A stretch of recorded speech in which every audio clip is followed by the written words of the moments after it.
Hello hello, सभी को voice clear है क्या? वॉइस क्लियर है तो वाई टाइप करें बेटा। वॉइस क्लियर है तो वाई टाइप करें। हाँ, एक बच्चे ने सही लिखा है अर्ली ओपी, ये सही है। वॉइस क्लियर है सभी को?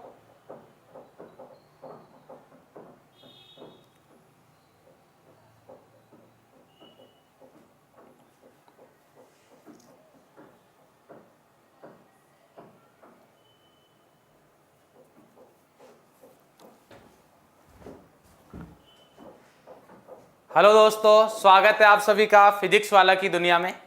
मैं हूं मोहन सिंह और आज हम लेके आए हैं सॉल्यूशन चैप्टर हमारा, उसका लेक्चर नंबर 2, जिसमें हम सॉल्युबिलिटी डिस्कस करेंगे और कुछ क्वेश्चंस हमारे पास लास्ट लेक्चर के हैं तो वो डिस्कस करेंगे। तो चलिए जल्दी से आ जाइए सभी और स्टार्ट करते हैं हम। ये बताइए, वीडियो क्लियर है सभी को? वीडियो क्लियर है तो थम्स अप करें बेटा सभी। वीडियो ऑडियो क्लियर है तो थम्स अप करें सभी। आज के टॉपिक बहुत अच्छे टॉपिक है, पूरा अच्छे से बना रखा है। इधर इसमें सॉल्वेंट दे रखा है, इधर सॉल्वेंट दोनों दे रखे हैं, एक्वस सॉल्यूशन लिखा हुआ है, अच्छे से बना हुआ है पूरा ना। अभी बेटा हमारे जो लेक्चर्स होंगे, जैसे आज का लेक्चर हो गया, कल का लेक्चर मतलब नेक्स्ट लेक्चर जो भी आएगा, तो अभी बहुत ज्यादा इंपॉर्टेंट है ये सारी चीजें, है ना। मतलब जो भी कोई भी एग्जाम लो आप, इधर से क्वेश्चंस बहुत ज्यादा आते हैं। और वेपर प्रेशर एक ऐसा है जो हमारे पास पूरे चैप्टर में घूमेगा, तो वो आपको अच्छे से पता होना चाहिए सबको, ठीक है। हाँ, तो ये हम डिस्कस करेंगे। ये बता दीजिए कि वॉइस वगैरह वीडियो क्लियर है क्या? ठीक है, थम्स अप आ गया है, मतलब सभी को वीडियो वगैरह क्लियर आ रहा है। हेलो बच्चों इज मिसिंग। हेलो दोस्तों, इधर बच्चों नहीं, इधर दोस्तों चलेगा बेटा। अब दोस्तों है ना। चलिए, तो लास्ट क्लास में कुछ क्वेश्चन दिए थे यार हमने, है ना, तो वो देखते हैं हम। ये लिक्विड सॉल्यूशन चैप्टर है अपना। क्वेश्चन ये थे, calculate molality of 2.5 gram ethanoic acid CH3CH in 75 gram of benzene. तो आंसर बता दीजिए जल्दी से यार, इसका आंसर बता दो। एग्जाम्पल 2.3 का आंसर क्या है? चैट बॉक्स में सभी लोग आंसर बताए। आंसर बताए बेटा, आंसर टाइप करे।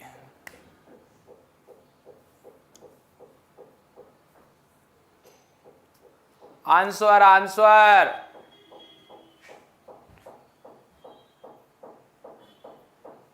क्लासेज कोई मिस नहीं करेगा। अगर कोई लाइव क्लास नहीं देख पाता है तो बेटा कंप्लीट कर ले अपनी इवनिंग में। 1.66 रॉन्ग है। हाँ, काफी लोगों का आंसर सही दिख रहा है, काफी का आंसर सही है, काफी के रॉन्ग भी आ रहे हैं बेटा। बहुत डिफरेंट आंसर आ रहे हैं। क्वेश्चन इजी था, ऐसा डिफिकल्ट नहीं था। अभी ज्यादातर के आंसर सही आ रहे हैं। जिनका 0.5 आ रहा है उनकी पॉसिबिलिटी सही की साइड जाती है, ठीक है। चलिए स्टार्ट करते हैं हमारा ना। तो क्या दे रखा है? कैलकुलेट मोलैलिटी, मतलब स्मॉल m कैलकुलेट करना है हमें, of 2.5 gram of ethanoic acid, formula भी गिवन है, इन 75 ग्राम ऑफ बेंजीन। इसमें हमें फाइंड करना है। तो इजी है बिल्कुल। क्या करना है, हमें पता है कि सर मोलैलिटी की अगर हम बात करें तो मोलैलिटी की अगर हम बात करें तो small m is equal to होता है n solute upon W solvent. और सर ये हमें पता है कि W सॉल्वेंट की जो यूनिट है वो किस में आनी चाहिए? kg में आनी चाहिए, ठीक है। अब n सॉल्यूट है तो हमारे पास सॉल्यूट क्या है इधर? 2.5 ग्राम इथेनोइक एसिड है, तो n सॉल्यूट में इधर फाइंड कर रहा हूं। n solute is equal to क्या आएगा हमारे पास? वेट है 2.5, मोल्स का फॉर्मूला बताया था मैंने, मोल का गिवन मास अपॉन क्या होता था? Molar mass. क्लियर है भाई? तो CH3CH का मोलर मास कैलकुलेट करोगे तो आई थिंक 60 आता था अभी तक तो इस बार भी शायद 60 ही आएगा, ठीक है। क्या है, CH3COH है ना, तो 2 कार्बन का कितना हो गया हमारे पास 24, 2 ऑक्सीजन है कितना हो गया 32, 24 और 32 56 और 4 हाइड्रोजन कितना हो गया 60। ये हमारे पास मोल्स आ गए किसके, सोल्यूट के। तो ये वैल्यू रखेंगे हम, कितना आ गया हमारे पास 2.5 डिवाइडेड बाई 60, ये तो आ गए मोल्स, इनटू 1000 आया। सर 1000 कहां से आया, तो बेटा 1000 आया क्योंकि वेट जो मैं सॉल्वेंट का रखने वाला हूं मेरे पास ग्राम में है, तो इसको मेरे को केजी में कन्वर्ट करना होगा। जब मैं इसको सोल्व करूंगा तो मेरा आंसर जो आएगा वो आएगा हमारे पास 0.556, ठीक है, ये आंसर आएगा। कैलकुलेट कर सकते हो, मेरे हिसाब से यही आया होगा सबका। 0.55 आया, उनका भी सही है। यूनिट का ध्यान रखोगे, क्या आएगा बेटा, मोल पर केजी, ठीक है, मोल पर केजी यूनिट लिखनी है। अगर सब्जेक्टिव आता है, ऑब्जेक्टिव रहता है तब तो कोई प्रॉब्लम ही नहीं है, उधर वो लिख के देगा खुद से। बात समझ में आई नहीं है बेटा, मोल पर केजी, तो ये सबका आंसर आ गया होगा आई थिंक। क्लियर है। इसके बाद कैलकुलेशन चेक कर सकते हो आप, ठीक है ना। नेक्स्ट हमारे पास density of glucose is 0.9 gram per litre, then calculate the molarity. Molarity calculate करना है, मतलब कैपिटल एम कैलकुलेट करना है। इसका आंसर बताओ बेटा, इसका आंसर बताओ कितना आया है। सेकंड वाले क्वेश्चन का आंसर कितना है, सेकंड वाले क्वेश्चन का आंसर कितना है, बताए बेटा सभी।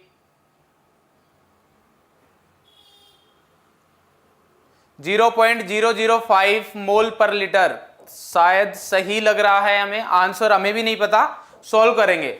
बट जिनका 0.005 है मेरे को काफी हद तक सही लग रहा है। तो आप बेटा अभी देखते हैं हम, देखो इधर क्या है, मैंने बताया था आपको यूनिट बहुत इंपॉर्टेंट है। यूनिट क्या दे रखा है उसने, 0.9 ग्राम पर लीटर। तो मैंने आपको बताया कभी भी ऐसा मिले तो उसका मीनिंग लिखना है।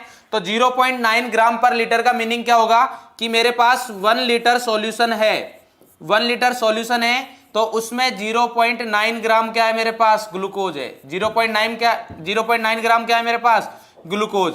अगर ये मीनिंग है मेरे पास 0.9 ग्राम ग्लूकोज है, मेरे पास वॉल्यूम ऑफ सॉल्यूशन पता है, मेरे को सिर्फ मोल्स चाहिए। क्या चाहिए, मोल्स। मास उसने दे दिया, तो m जब हम फाइंड करेंगे कैपिटल M जो कि मोलरिटी है, तो मोलरिटी में क्या आता है, moles of solute upon volume of solution. तो मोल्स ऑफ सॉल्यूट के लिए क्या आएगा, 0.9 तो आ गया मेरे पास given mass, upon molecular mass मैंने आपको कल भी बताया था C6H12O6 का कितना होता है, C6H12O6 का मॉलिक्यूलर मास बेटा 180 होता है। कल भी बताया था हमने, आज फिर से बता दिया है। तो इधर रखेंगे हम 180 इनटू क्या आएगा 1/1। क्यों, क्योंकि लीटर है मेरे पास तो 1 ही आ गया, बस इसको सोल्व करना है। तो इसको सोल्व करेंगे तो हमारे पास कितना आएगा, ये 0.9 है, तो इधर से पॉइंट को हटाया मैंने, कैलकुलेशन कर रहा हूं मैं, ध्यान देना, इधर डिफरेंट कलर से कर देता हूं। पॉइंट से ये पॉइंट को अगर मैं हटाऊंगा तो इधर 0 आ जाएगा, इसको करेंगे हम तो कितने टाइम्स आएगा 200, तो 1/200 आ गया, जिसको हम सोल्व करेंगे तो कितना आएगा 0.005, ये आएगा हमारे पास मोल पर litre.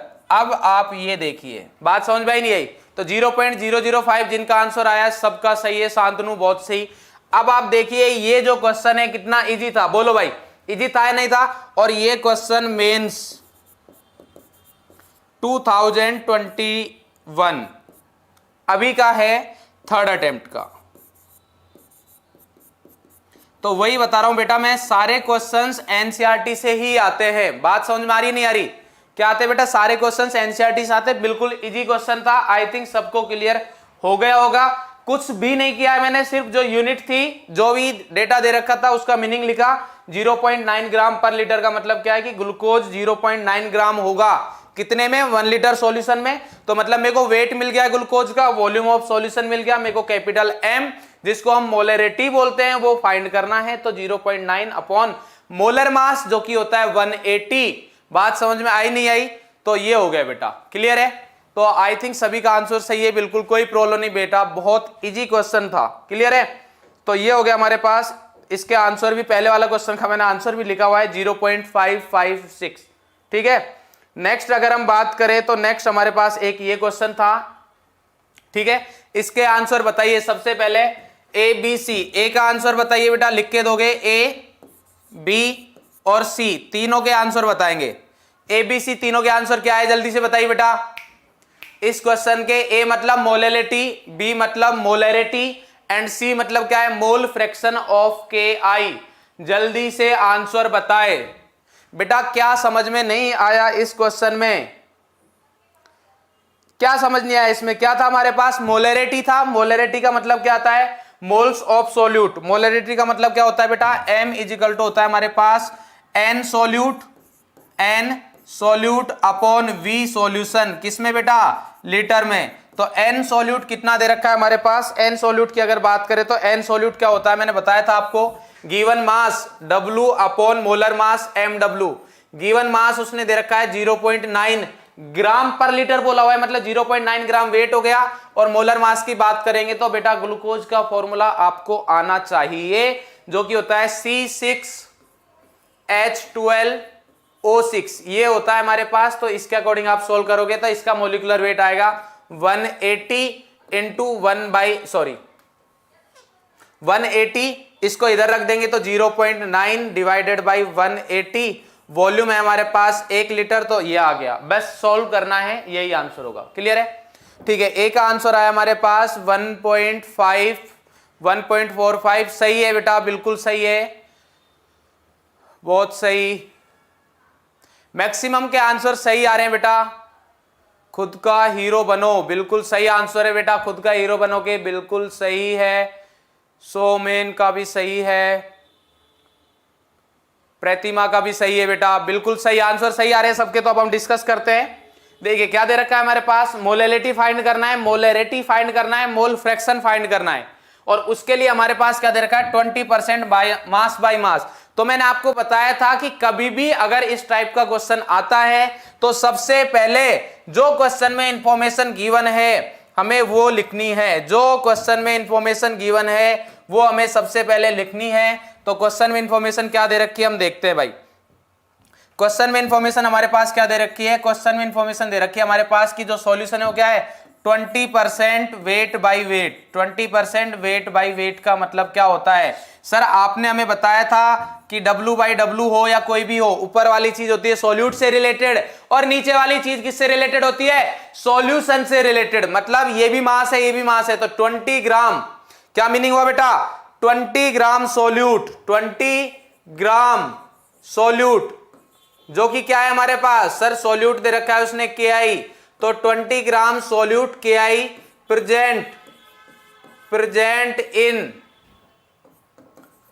100 gram of solution. 100 gram of solution, दोनों जगह मास क्यों लिखा है, क्योंकि W बाई W था। बात समझ में आ रही नहीं आ रही? तो हमें सॉल्यूट का मास पता लग गया, सॉल्यूशन का मास पता लग गया। तो क्या हम सॉल्वेंट का मास बता सकते हैं? बिल्कुल बता सकते हो सर। कैसे बताओगे कि सर हम ये करेंगे कि सॉल्यूशन का मास इज इक्वल टू होता है सॉल्यूट का मास प्लस सॉल्वेंट का मास। तो अगर सॉल्वेंट का चाहिए तो सॉल्यूशन में से सबट्रैक्ट कर देंगे। तो W सॉल्वेंट अगर हम कैलकुलेट करते हैं, W सॉल्वेंट अगर हम कैलकुलेट करते हैं तो 100 माइनस क्या करेंगे सर, 20 करेंगे और हमारे पास 80 ग्राम आ जाएगा। बोलो इतना क्लियर है या नहीं है? ये चीज सारी क्लियर है बेटा आपको? अब हमें बस एक एक करके क्वेश्चन सोल्व करना है। अच्छा, KI का जिन लोगों को मॉलिक्यूलर मास नहीं पता हो, मॉलिक्यूलर फॉर्मूला क्या KI दे रखा है, तो K का होता है हमारे पास 39 और I का होता है बेटा हमारे पास 127। इसको अगर ऐड करते हैं तो एक सब्जेक्ट होता है मैथमेटिक्स, उसमें हमें सिखाते हैं सम करना, उसके अकॉर्डिंग हमारे पास 166 आएगा। ये मोलर मास आ गया किसका, KI का। मोलर मास बोलो, फॉर्मूला मास बोलो, क्लियर है भाई? ये आ गया। अब हमें जो जो चाहिए वो कैलकुलेट करेंगे। सबसे पहले आते हैं ए पॉइंट पर। ए पॉइंट में क्या बोला हमें, मोलैलिटी। मोलैलिटी का फॉर्मूला लिखा मैंने small m। n solute, solute क्या है मेरे पास, अब डायरेक्ट लिखेंगे हम, ध्यान देना बेटा, सभी लोग ध्यान देंगे। क्या है हमारे पास, 20 ग्राम दे रखा है तो गिवन मास 20। मोलर मास कितना है हमारे पास, 166। मोलर मास कितना है, 166। Weight of solvent, weight of solvent कितना है, 80। अगर किसी ने इतना ही करके छोड़ दिया तो उसको मिलेगा 0, ठीक है, क्योंकि इधर आएगा 1000। क्यों आया ये 1000, क्योंकि सर वेट था ग्राम में, उसको किलोग्राम में कन्वर्ट किया। इसको अगर आप सोल्व करोगे तो जिन बच्चों का आंसर आ रहा है वो आएगा, और वो क्या आ रहा है हमें इधर देखना पड़ेगा। आंसर आएगा बेटा 1.51। इसको अगर सोल्व करोगे तो कितना आएगा 1.51 यूनिट रखेंगे हम मोल पर केजी। बात समझ में आई या नहीं आई? बोलो भाई, ए पोर्शन में किसी को कोई प्रॉब्लम है, ए पार्ट में किसी को कोई समस्या है तो अभी बताए, जल्दी से कॉपी करते हुए चले। जिन लोगों से नहीं हुआ और जिन लोगों से हो गया वो ध्यान से समझे कि बेटा हम अगर मान लो किसी ने दूसरे मेथड से किया हो या फिर किसी ने अटेम्प्ट किया है उसका आंसर नहीं आया तो देखो कि क्या मिस्टेक की है मैंने। ठीक है, बोलो भाई समझ में आ रहा है या नहीं आ रहा बेटा? इतना क्लियर है सबको? बोलो भाई क्लियर है ये चीज? ठीक है, इसके बाद हम बात करते हैं सेकंड, क्या है हमारे पास मोलैरिटी। अब मोलैरिटी में क्या चाहिए हमें सर? मोलैरिटी में तो हमें वॉल्यूम ऑफ सॉल्यूशन चाहिए। मोलैरिटी में क्या चाहिए सर? वॉल्यूम ऑफ सॉल्यूशन चाहिए। और इधर जो भी डेटा लिखा हुआ है सब मास ही मास का लिखा हुआ है। तो सर अब हम क्या करें? अब सर हम क्या करें? अब तो सर हम फंस गए, अब तो सर हम फंस गए।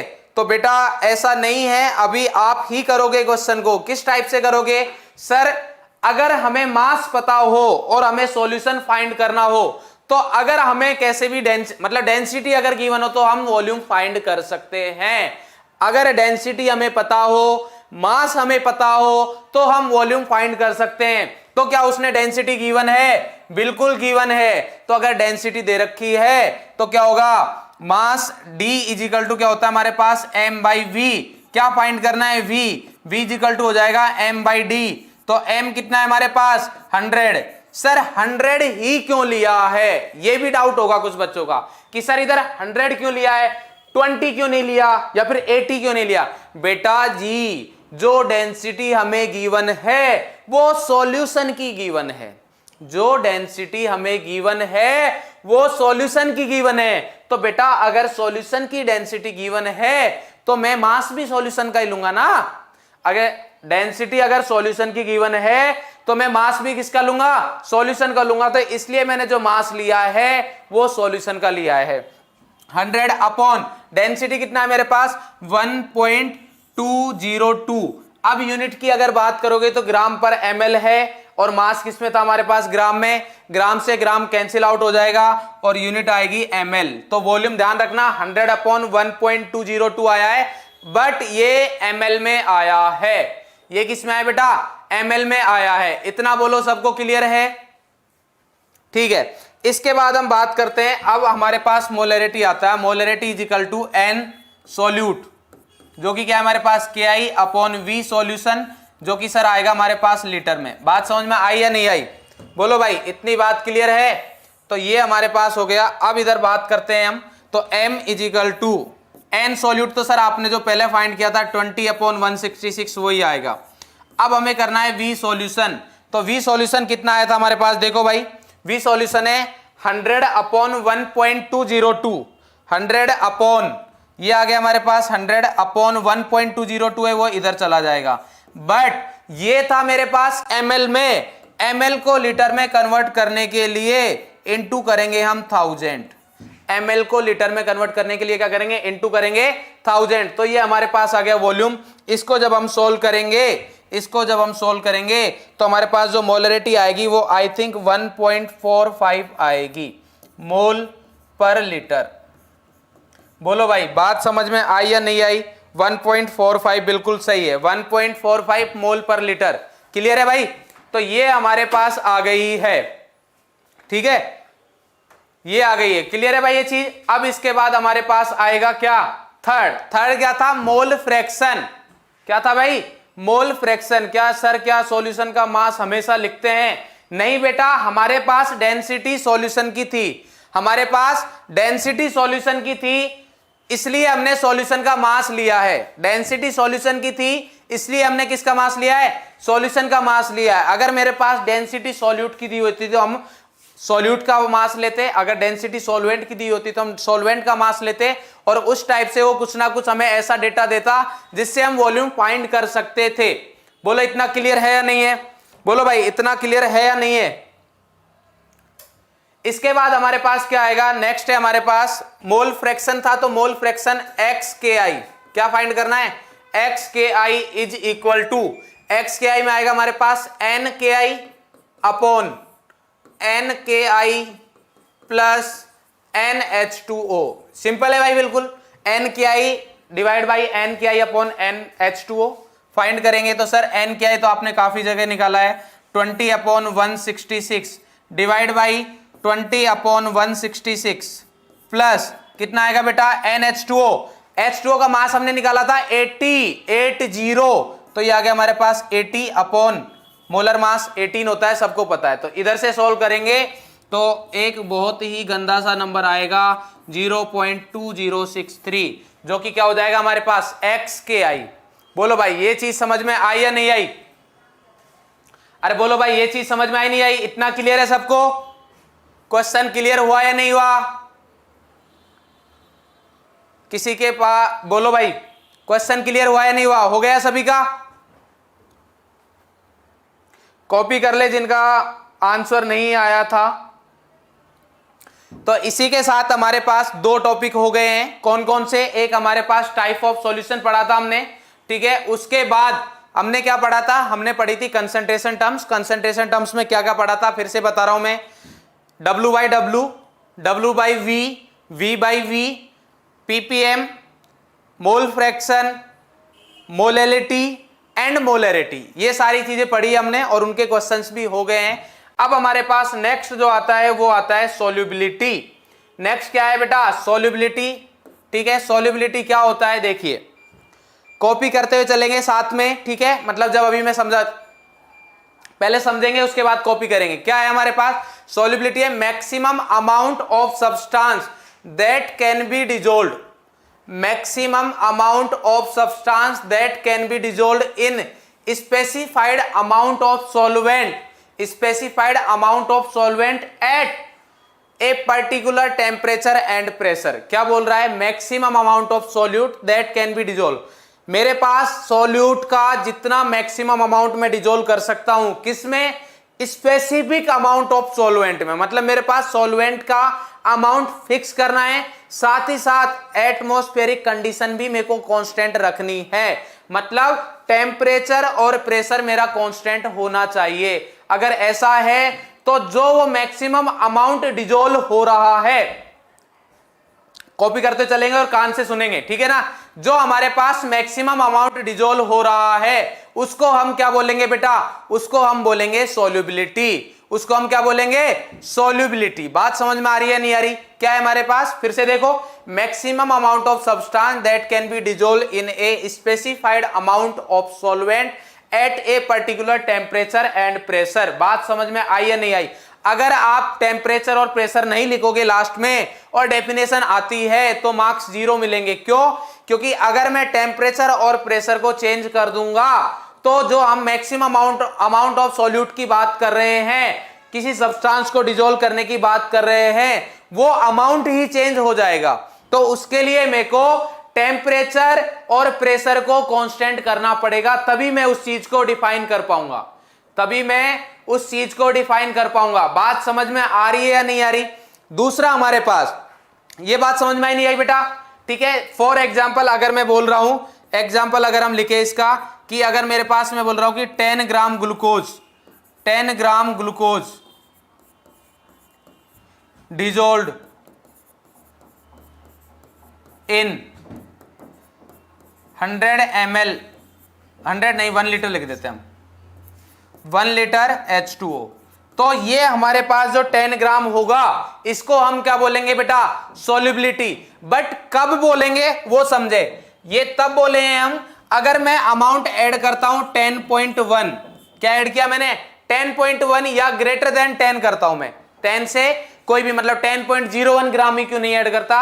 अगर मैं 10.01 ग्राम भी ऐड करता हूं और वो जो 10 से जो ज्यादा नंबर आया है, जो भी मेरे पास 0.01 ग्राम है, अगर वो डिजोल्व नहीं होता है, अगर वो डिजोल्व नहीं होता है, कब डिजोल्व नहीं होता है? At same temperature, at particular temperature and pressure. अगर मैं टेम्परेचर और प्रेशर की कंडीशन चेंज नहीं करता हूं और उस टाइम अगर वो 0.01 या 0.1 ग्राम डिजोल्व नहीं हो रहा, अगर 10 ग्राम ही डिजोल्व हो रहा है, इसका मतलब मैक्सिमम अमाउंट जो है वो 10 ग्राम है और वही उस सब्सटेंस की सॉल्युबिलिटी होगी, वही उस सब्सटेंस की सॉल्युबिलिटी होगी। अगर मान लो 9 ग्राम है, 9 से मेरे पास मान लो मैंने 9 ग्राम ऐड किया, उसके बाद 9.5 किया और अगर ये 9.5 डिजोल्व हो जाता है तो मैं 9 ग्राम को भी सॉल्युबिलिटी नहीं बोलूंगा, 9 ग्राम को सॉल्युबिलिटी नहीं बोलूंगा, 9.5 को बोलूंगा या नहीं बोलूंगा, वो डिपेंड करेगा कि अगर 9.5 से ज्यादा अमाउंट डिजोल्व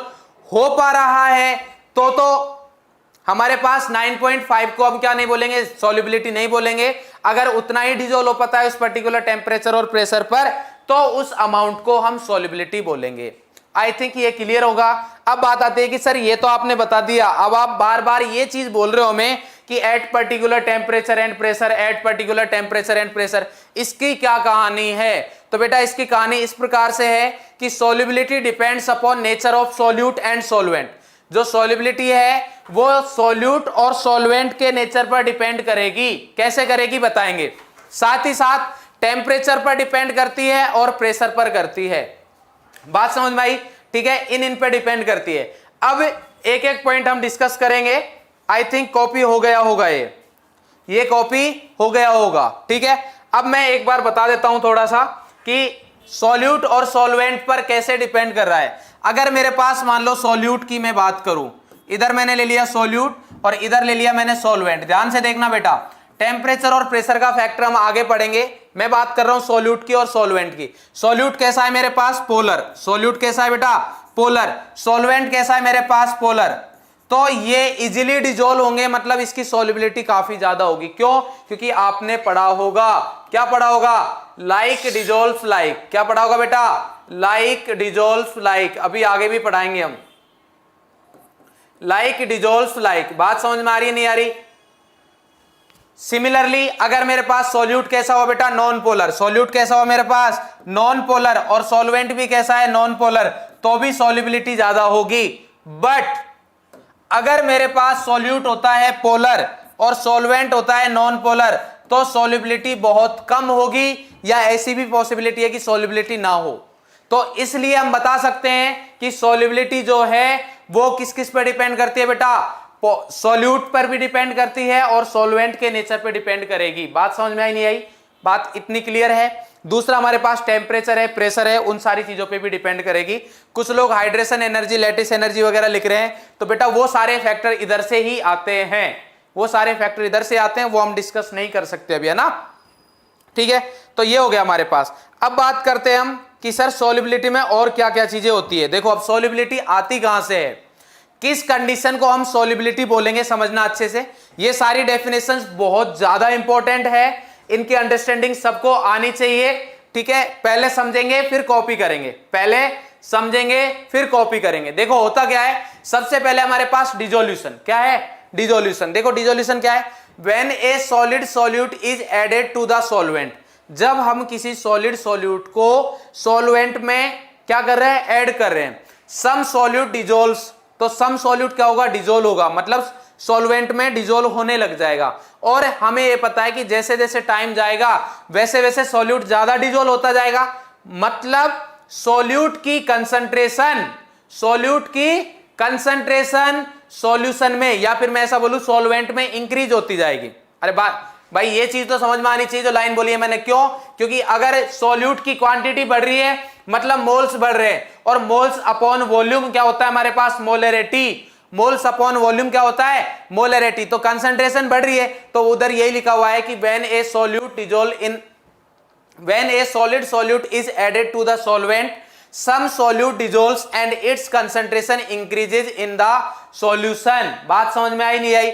इसके बाद क्या है? Solubility depends upon nature of solute and solvent, temperature and pressure, जो कि मैंने आपको बताया था। तो इस वाले जो प्रोसेस है इसको ही हम क्या बोलते हैं बेटा? डिसोल्यूशन। इसको क्या बोलते हैं? डिसोल्यूशन। अब ऐसा नहीं होता है, कैसा? कि हमारे पास मैंने सॉल्यूट डिसॉल्व कराया और उधर ओनली डिसोल्यूशन ही हो रहा हो। क्या बोल रहा हूं मैं? ऐसा नहीं होता कि ओनली डिसोल्यूशन ही हो रहा हो। तो सर क्या होता है साथ में? देखो बेटा, दूसरी टर्म है हमारे पास क्रिस्टलाइजेशन। क्या है? क्रिस्टलाइजेशन। ये क्या होता है? Some solute particles in solution को, some solute particles in solution collide with the solid solute particles and get separated out of solution. क्या होगा साथ ही साथ में कि हमारे पास कुछ जो सॉल्यूट के पार्टिकल है वो दूसरे सॉल्यूट के पार्टिकल्स के साथ मिलकर कोलॉइड बना लेंगे।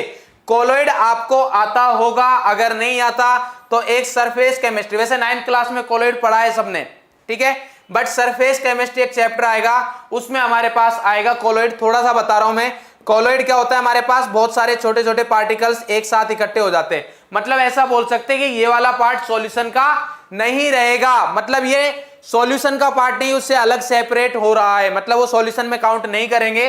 तो अगर सॉल्यूट सॉल्यूशन में डिजोल्व हो रहा है तो डिजोल्यूशन, अगर सेपरेट आउट हो रहा है तो उसको क्या बोलेंगे हम, क्रिस्टलाइजेशन। अगर सेपरेट आउट हो रहा है तो हमारे पास उसको क्या बोलेंगे हम, क्रिस्टलाइजेशन। बात समझ में आई या नहीं आई? बात समझ में आई या नहीं आई, बोलो भाई, क्लियर है? ये बात हो गई हमारे पास कि डिसोल्यूशन और क्रिस्टलाइजेशन, जो कि हमारे पास जब सॉल्युबिलिटी देखते हैं हम कोई भी सॉल्यूट को डिसोल्व करेंगे सॉल्वेंट में तो हमारे पास दोनों प्रोसेस होंगे। बात समझ में आई नहीं आई? एक टाइम के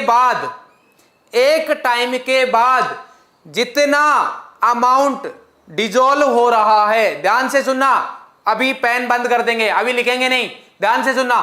एक टाइम के बाद ऐसा होगा कि जितना अमाउंट डिसोल्व हो रहा है उतना ही अमाउंट क्या होगा, सेपरेट आउट होगा। उसी पॉइंट पर हम क्या बोलते हैं बेटा, उसी को सॉल्युबिलिटी बोलते हैं। मतलब अब सॉल्यूट की कंसंट्रेशन सॉल्यूशन में उस पर्टिकुलर टेम्परेचर एंड प्रेशर पर कांस्टेंट हो जाएगी, सेम रहेगी। उसी को हम क्या बोलते हैं बेटा, सॉल्युबिलिटी बोलते हैं। ठीक है, अब कॉपी करेंगे। इसके बाद आता है हमारे पास saturated and unsaturated solution. Name से ही पता चल रहा है, सैचुरेटेड मतलब सैचुरेशन आ चुका है, अनसैचुरेटेड मतलब अनसैचुरेशन नहीं आया है। सैचुरेशन आ चुका है का क्या मतलब है सर, कॉपी करते रहेंगे साथ में, ठीक है, इधर हो जाता हूं मैं साइड में। सैचुरेशन आ चुका है का क्या मतलब है, तो सैचुरेशन आ चुका है इसका मतलब यह है बेटा कि अब उस पर्टिकुलर टेम्परेचर और प्रेशर पर अगर आप कोई भी सॉल्यूट ऐड करोगे, ध्यान से सुनना, अब किसी पर्टिकुलर टेम्परेचर और प्रेशर पर अगर आप और अमाउंट ऐड करोगे सॉल्यूट का तो वो डिसॉल्व नहीं होगा, वो सॉल्यूशन से अलग रहेगा। तो इस वाले पॉइंट को हम बोलते हैं क्या, सैचुरेटेड सॉल्यूशन। इस सॉल्यूशन को क्या बोलते हैं बेटा, सैचुरेटेड सॉल्यूशन। और अगर उसी पर्टिकुलर टेम्परेचर और प्रेशर पर, अगर उसी टेम्परेचर और प्रेशर पर हम सॉल्यूट का और अमाउंट ऐड कर सकते हैं और वो ऐड हो रहा है तो वो सॉल्यूशन होगा हमारे पास अनसैचुरेटेड। वो क्या होगा, अनसैचुरेटेड। बात समझ में आई या नहीं आई? अनसैचुरेटेड मतलब जिसका सैचुरेशन नहीं आया, सैचुरेटेड मतलब जिसमें सैचुरेशन आ चुका है।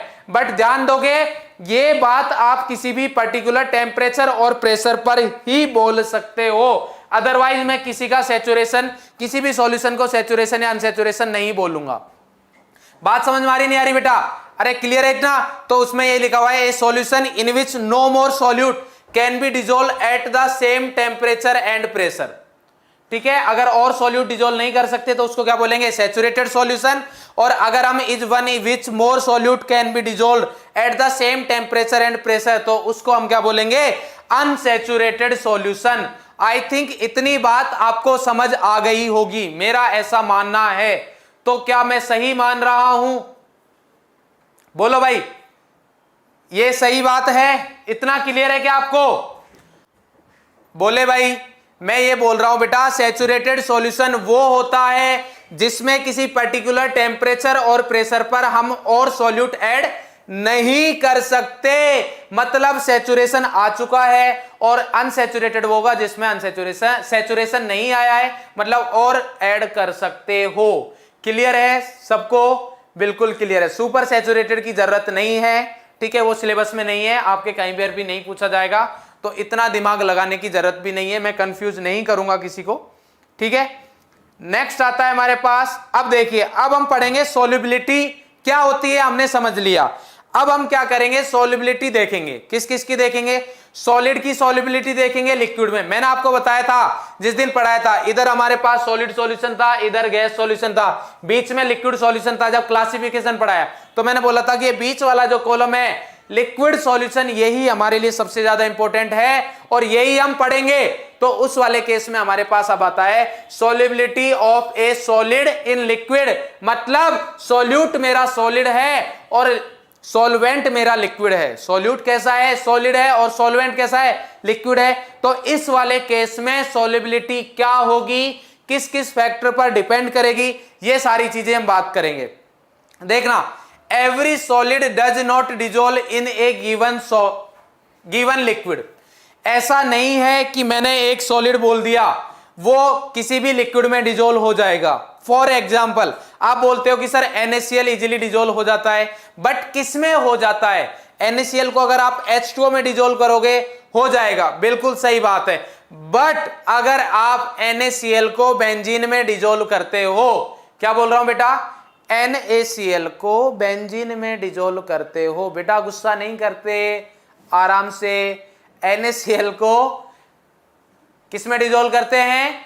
H2O में डिजोल्व करते हैं तो डिजोल्व हो जाता है।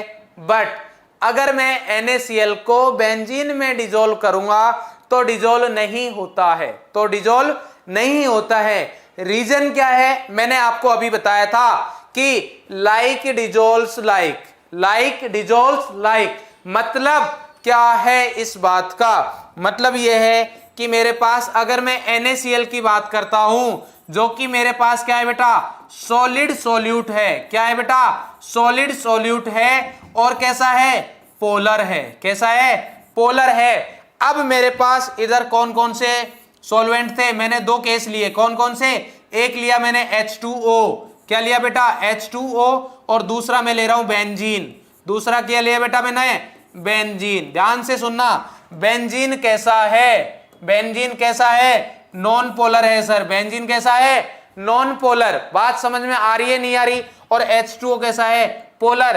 तो सॉल्यूट भी कैसा है मेरे पास? पोलर।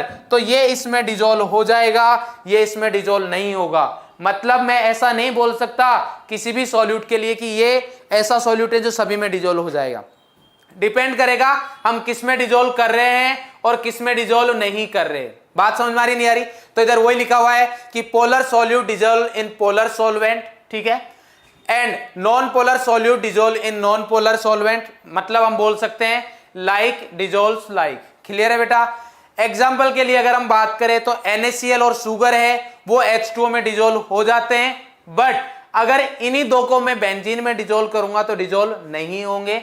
सिमिलरली अगर मैं नेप्थलीन एंड एंथ्रासीन को बेंजीन में डिजोल्व करूंगा, नेप्थलीन और एंथ्रासीन को अगर मैं बेंजीन में डिजोल्व करूंगा तो दोनों नॉन पोलर है तो डिजोल्व हो जाएगा। बट वो नेप्थलीन और एंथ्रासीन H2O में डिजोल्व नहीं होते। रीजन क्या है? तो बेटा रीजन ये है कि वो नॉन पोलर है और H2O हमारे पास पोलर है। ठीक है, कुछ बच्चे पूछ रहे हैं कि सर पोलर क्या होता है, नॉन पोलर क्या होता है? तो अर्चित सक्सेना जी बता देता हूं बेटा, पोलर वो होता है जिसका डाइपोल मोमेंट नॉन जीरो होता है। अब मेरे को पता है आपका नेक्स्ट क्वेश्चन आने वाला है सर डाइपोल मोमेंट क्या होता है। तो आप सिमिलरली मतलब सिंपल लैंग्वेज में ऐसा समझ सकते हो, पोलर वो होता है जिसमें हमारे पास डाइपोल होता है। ये फिर से पंगा कर दिया, डाइपोल मतलब जिसमें प्लस माइनस होते हैं यार, सिंपली ऐसा समझ सकते हो।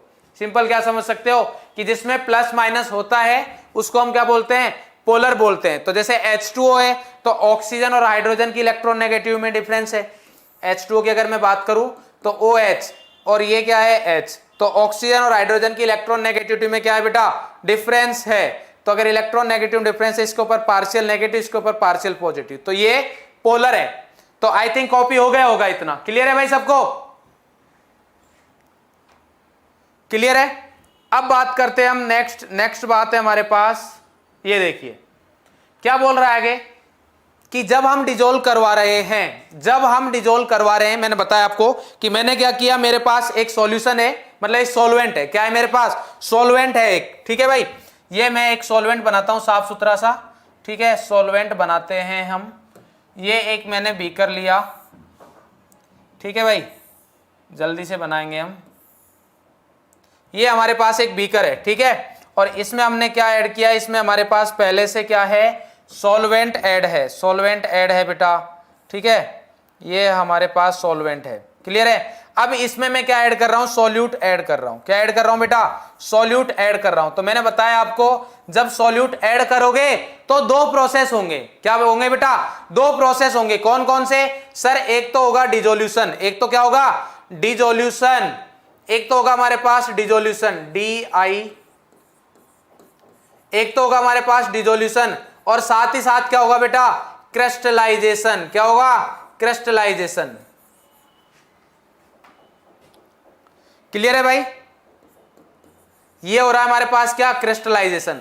तो अगर मेरे पास क्या हो रहा है, डिजोल्यूशन भी हो रहा है, क्रिस्टलाइजेशन भी हो रहा है, तो एक टाइम बाद ऐसा होगा जब मेरे पास क्या होगा बेटा, डिजोल्यूशन और क्रिस्टलाइजेशन, क्या होगा मेरे पास, एक पॉइंट पर ऐसा होगा जब मेरे पास डिजोल्यूशन और क्रिस्टलाइजेशन सेम होगा। क्या मतलब है इस बात का, कि जितना अमाउंट डिजोल्व हो रहा है सॉल्यूट का, उतना ही अमाउंट क्या होगा बेटा, क्रिस्टलाइज भी होगा। तो क्या हो रहा है, a stage is reached when dissolution and crystallisation occur at the same rate, that means number of solute particles going into solution will be equal to the particle separating out, और इस point को हम क्या बोलते हैं, dynamic equilibrium. क्या बोलते हैं बेटा, डायनेमिक इक्विलिब्रियम। क्यों, क्योंकि हमें ऐसा लगेगा कि सॉल्यूट की कंसंट्रेशन हमारे पास सॉल्यूशन में क्या है, सेम है, बट इसका मतलब ये नहीं कि हमारे पास डिजोल्यूशन नहीं हो रहा या फिर क्रिस्टलाइजेशन नहीं हो रहा, प्रोसेस दोनों हो रहे हैं, इसलिए डायनेमिक बोलते हैं इसको। और इक्विलिब्रियम आ चुका है, इसलिए हम क्या बोल रहे हैं इसको, इक्विलिब्रियम। तो at dynamic equilibrium concentration of solute in solution will remain constant under, जो इंपॉर्टेंट पॉइंट है क्या है बेटा, गिवन टेम्परेचर एंड प्रेशर, जो भी टेम्परेचर और प्रेशर की कंडीशन गिवन होगी उस पर्टिकुलर कंडीशन पर इक्विलिब्रियम, कौन सा, डायनेमिक इक्विलिब्रियम में हमारे पास कंसंट्रेशन सॉल्यूट की क्या रहेगी बेटा, सेम रहेगी। बोलो भाई क्लियर है या नहीं है, क्लियर है भाई। डायनेमिक इक्विलिब्रियम में क्या होगा, हमारे पास सॉल्यूट की कंसंट्रेशन क्या रहेगी, सेम रहेगी। क्यों, क्योंकि सर जिस रेट से डिजोल्यूशन हो रहा है उसी रेट से हमारे पास क्रिस्टलाइजेशन होगा, जिस रेट से डिजोल्यूशन हो रहा है उसी रेट से क्या होगा बेटा, क्रिस्टलाइजेशन होगा। जल्दी से कॉपी करे, जल्दी से कॉपी करे बेटा, ठीक है। तो ये हमारे पास हो गया, फिर से कॉपी करते हुए चले, मैं बता रहा हूं आपको क्या होगा बेटा।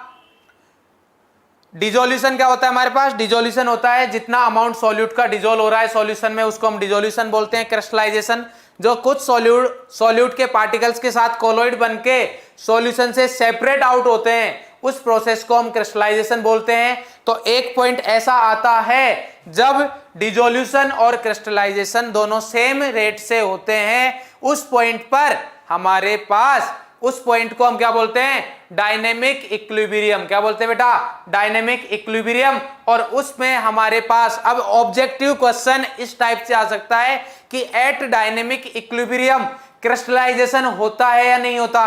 क्वेश्चन बता रहा हूं मैं किस टाइप से पूछ सकता है, वो बोलेगा एट डायनेमिक इक्विलिब्रियम, ध्यान से सुनना, rate of dissolution is equal to rate of crystallisation, सही स्टेटमेंट होगा। Rate of dissolution is not equal to rate of crystallisation, wrong statement होगा। डिजोल्यूशन हो, अगर ऐसा स्टेटमेंट आता है कि डायनेमिक इक्विलिब्रियम पर डिजोल्यूशन नहीं हो रहा है तो वो भी रॉन्ग स्टेटमेंट है, क्रिस्टलाइजेशन नहीं हो रहा है वो भी रॉन्ग स्टेटमेंट है। बात समझ में नहीं आई, दोनों प्रोसेस हो रहे हैं बट सेम रेट से हो रहे हैं। तो इधर से ये ऑब्जेक्टिव क्वेश्चन बन सकता है जो मैंने आपको बता दिया। क्लियर है भाई। दो रॉकी बेटा भूल इसलिए जाओगे अगर आप पढ़ोगे नहीं तो, अगर आप पढ़ोगे तो नहीं भूलोगे, अगर आप पढ़ोगे तो नहीं भूलोगे, ठीक है। दिमाग में बिठाओ अच्छे से चीजें, कोई नहीं भूलेगा बेटा, हम भी तो नहीं भूलते। अब बात आता है कि सर सॉल्युबिलिटी समझ में आ गई, अब आप हमें ये बताइए कि अब हम बात कर रहे थे टेम्परेचर और प्रेशर की, तो मैंने आपको अभी बोला था कि टेम्परेचर और प्रेशर का इफेक्ट देखेंगे। तो effect of temperature on solubility of A solid in liquid, solid की सॉल्युबिलिटी का हम लिक्विड में टेम्परेचर का इफेक्ट देख रहे हैं। तो हमारे पास सॉल्यूट है, सोल्यूट को हम सोलवेंट में ऐड करेंगे, हमारे पास सॉल्यूशन आएगा। ये साइन है रिवर्सिबल का, ध्यान देना बेटा, ये साइन होता है रिवर्सिबल का, ये इक्विलिब्रियम का साइन नहीं होता है, ठीक है। हाँ, बट इक्विलिब्रियम जो आता है वो रिवर्सिबल रिएक्शन में ही आता है, मतलब इस साइन के बगैर रिवर्सिबल, इस साइन के बगैर इक्विलिब्रियम नहीं आएगा, इस साइन के बगैर इक्विलिब्रियम नहीं आएगा। तो एक पॉइंट सोल्यूट और सॉल्वेंट ऐड करना स्टार्ट किया, रिवर्सिबल प्रोसेस हो रहा है, मतलब क्रिस्टलाइजेशन भी हो रहा है, डिसोल्यूशन भी हो रहा है। तो एक पॉइंट ऐसा आएगा जब दोनों की रेट इक्वल हो जाएगी, उस पॉइंट को हम बोलेंगे डायनेमिक इक्विलिब्रियम। उस पॉइंट को क्या बोलेंगे? Dynamic equilibrium. अब आपने 11th में एक चैप्टर था हमारे पास केमिकल इक्विलिब्रियम, क्या था बेटा? Chemical equilibrium. उसमें हमारे पास एक सर थे, कौन से? ली चैटेलिए। इन भाई साहब ने हमें एक बात बोली, क्या बोली? कि हमारे पास दो टाइप की रिएक्शन होती है, ये आप सबको पता है कि दो टाइप की रिएक्शन होती है, ध्यान देना इधर, ठीक है। अभी इधर नहीं देखोगे बेटा कोई भी साहब लोग, इधर ध्यान दो। दो टाइप की रिएक्शन होती है, कौन कौन सी? एक होती है हमारे पास एंडोथर्मिक रिएक्शन, जिसके लिए डेल्टा एच क्या होता है? Greater than zero. Delta H क्या होता है? Greater than zero. और एक होती है हमारे पास एक्सोथर्मिक रिएक्शन, ठीक है। कॉपी के टॉप पे लिखोगे, कॉपी के टॉप पे जो खाली स्पेस होता है, उसके लिए डेल्टा एच क्या होता है? Less than zero. Delta H क्या होता है? Less than zero.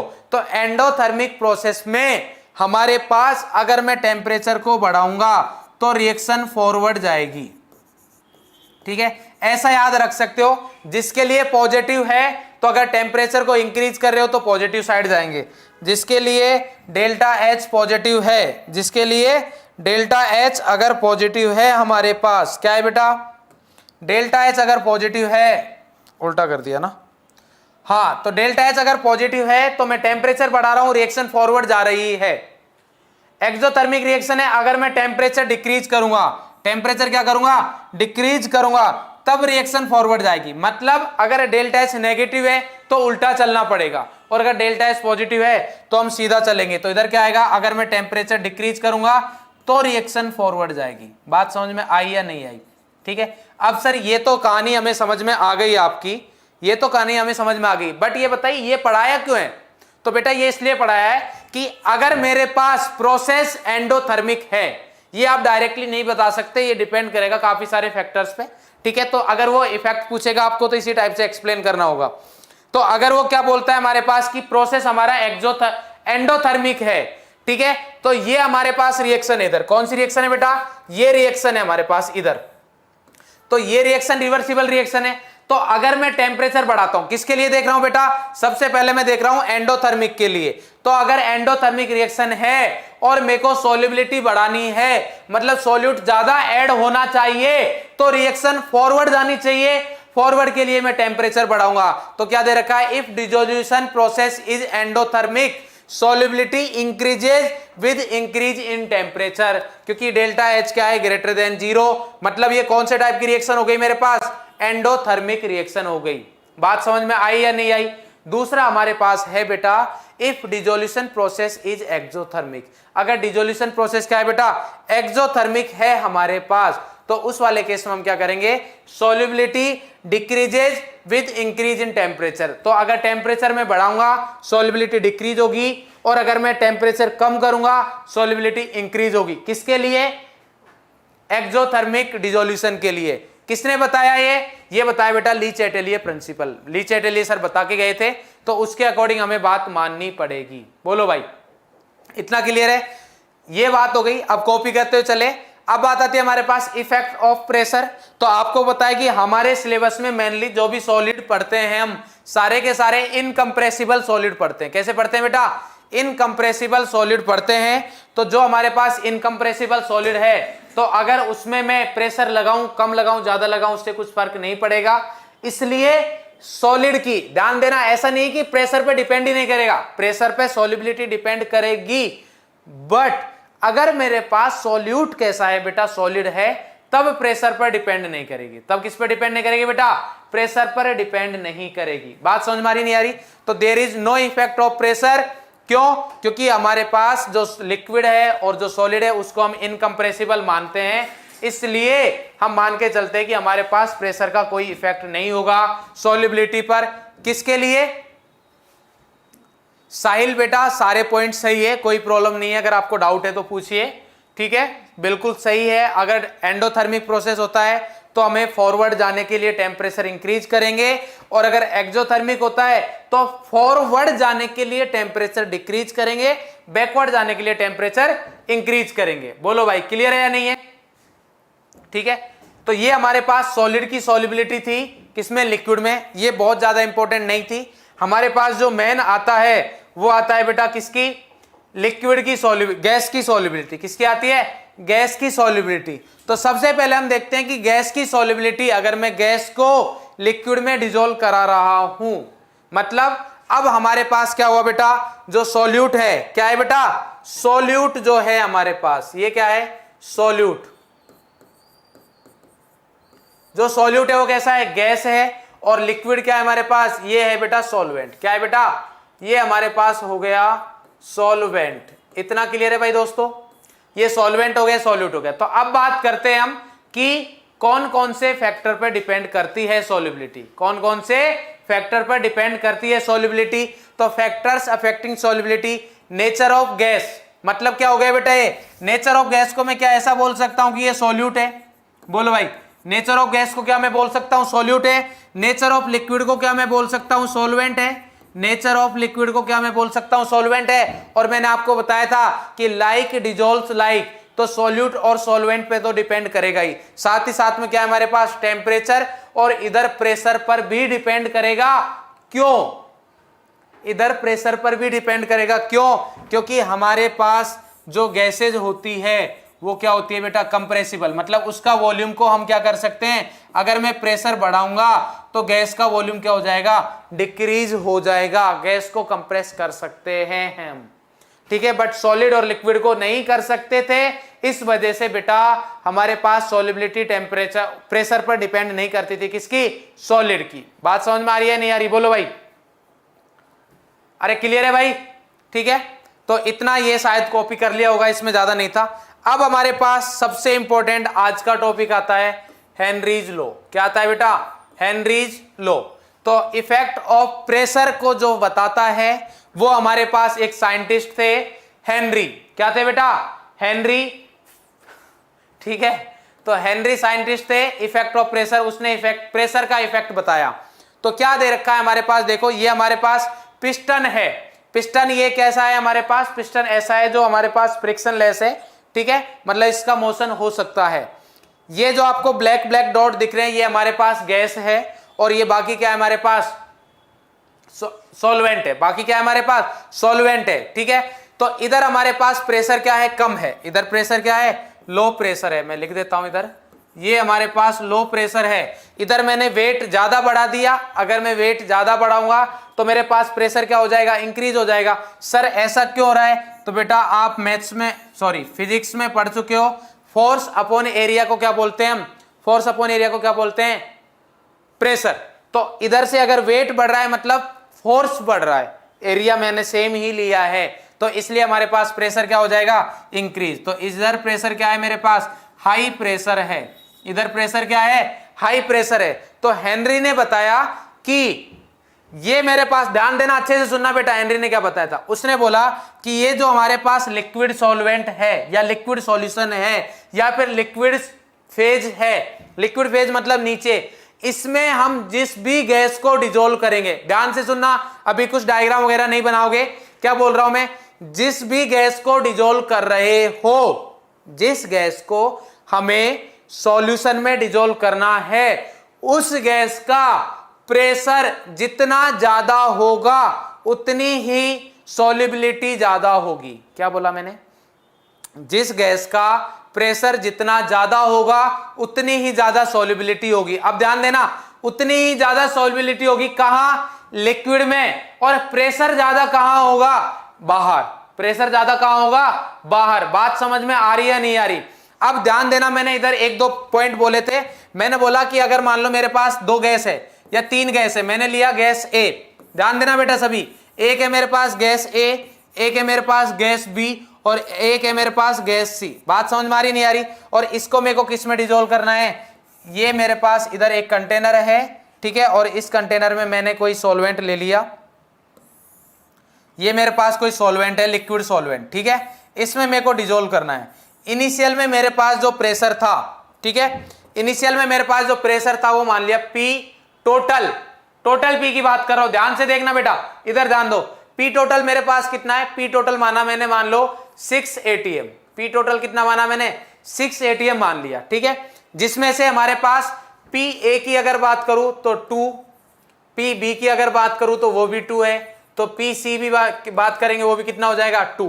तो ये मेरे पास सॉल्युबिलिटी आ गई, ठीक है, PA की सॉल्युबिलिटी देख लेंगे, PB की सॉल्युबिलिटी देख लेंगे, PC की सॉल्युबिलिटी। ये प्रेशर किधर है, ये जो गैस के प्रेशर की बात कर रहा हूं वो प्रेशर कहां है बेटा, वो प्रेशर इस वाले रीजन की बात कर रहा हूं मैं, इधर है ये प्रेशर, ये एटमॉस्फेयर में, अंदर नहीं है, ये प्रेशर किसमें है, अंदर, बाहर है। तो ये प्रेशर जितना ज्यादा होगा उतनी सॉल्युबिलिटी ज्यादा होगी, ये मैंने बात की, ठीक है। तो मैंने मान लिया कि अगर मेरे पास PA का वैल्यू अगर 2 ATM रहता है तो इस पर्टिकुलर टेम्परेचर पर, टेम्परेचर क्या किया मैंने, कांस्टेंट, टेम्परेचर क्या कर रहा हूं बेटा मैं, कांस्टेंट, तो कांस्टेंट टेम्परेचर पर इसमें मान लो मेरे पास जो गैस A है उसका मतलब WA कितना डिजोल्व हुआ, मेरे पास WA डिजोल्व हुआ मान लो 1 ग्राम, कितना हुआ 1 ग्राम। अब मैं केस सेकंड ले रहा हूं, ध्यान से समझना बेटा, केस सेकंड क्या है मेरे पास, केस सेकंड ये है कि मेरे पास फिर से सेम कंटेनर है, सेम कंटेनर है, इसका वॉल्यूम वगैरह सब कुछ सेम है, सेम सॉल्वेंट है, सॉल्वेंट भी क्या है बेटा, सेम ही है, ठीक है, बस मैंने चेंज क्या किया, मैंने प्रेशर चेंज कर दिया, क्या कर दिया, प्रेशर चेंज कर दिया। अच्छा, प्रेशर भी चेंज नहीं करता हूं मैं, इसको इधर लिखता हूं बेटा, ध्यान देना, ये मैं क्या करता हूं, इसको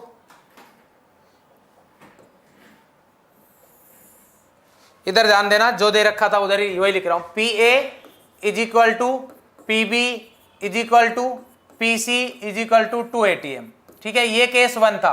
केस 2 क्या है मेरे पास, P टोटल अभी भी मेरे पास कितना है बेटा, P टोटल अभी भी मेरे पास 6 ATM ही है, P टोटल कितना है, 6 ATM है, बट PA की वैल्यू कितनी है मेरे पास, PA की वैल्यू ध्यान देना, PA की वैल्यू है मेरे पास इधर, PA इज इक्वल टू मान लो 3 ATM, ठीक है, PB की वैल्यू कितनी है मेरे पास 2 ATM, और PC की वैल्यू कितनी है 1 ATM।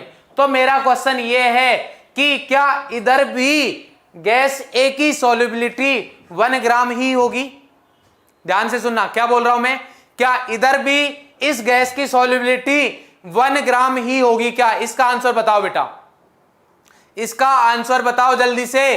मैंने क्या दिया, 2 कंडीशन दिए, इधर भी टोटल प्रेशर 6 ATM है, इधर भी टोटल प्रेशर 6 ATM है, टेम्परेचर कांस्टेंट है, टेम्परेचर क्या है, कांस्टेंट, ठीक है, दोनों जगह मेरे पास टेम्परेचर कांस्टेंट है, इधर टोटल प्रेशर 6 ATM, इधर भी 6 ATM, बस हमारे पास PA के प्रेशर अलग अलग है, PA के प्रेशर क्या है बेटा, अलग अलग है, ठीक है। तो ये बताओ मेरे को, क्या दोनों जगह सॉल्युबिलिटी सेम होगी, क्या दोनों जगह सॉल्युबिलिटी सेम होगी, ज्यादातर बच्चों मतलब मिक्स ही आंसर आ रहा है, yes no yes no yes no, तो मेरा आंसर है नहीं, आंसर क्या है बेटा, नहीं, दोनों जगह सॉल्युबिलिटी सेम नहीं होगी, क्यों, क्योंकि मैं आपको बार बार बोल रहा हूं कि सॉल्युबिलिटी किसी गैस की उसके खुद के पार्शियल प्रेशर पर डिपेंड करेगा, उसके खुद के पार्शियल प्रेशर पर डिपेंड करेगा।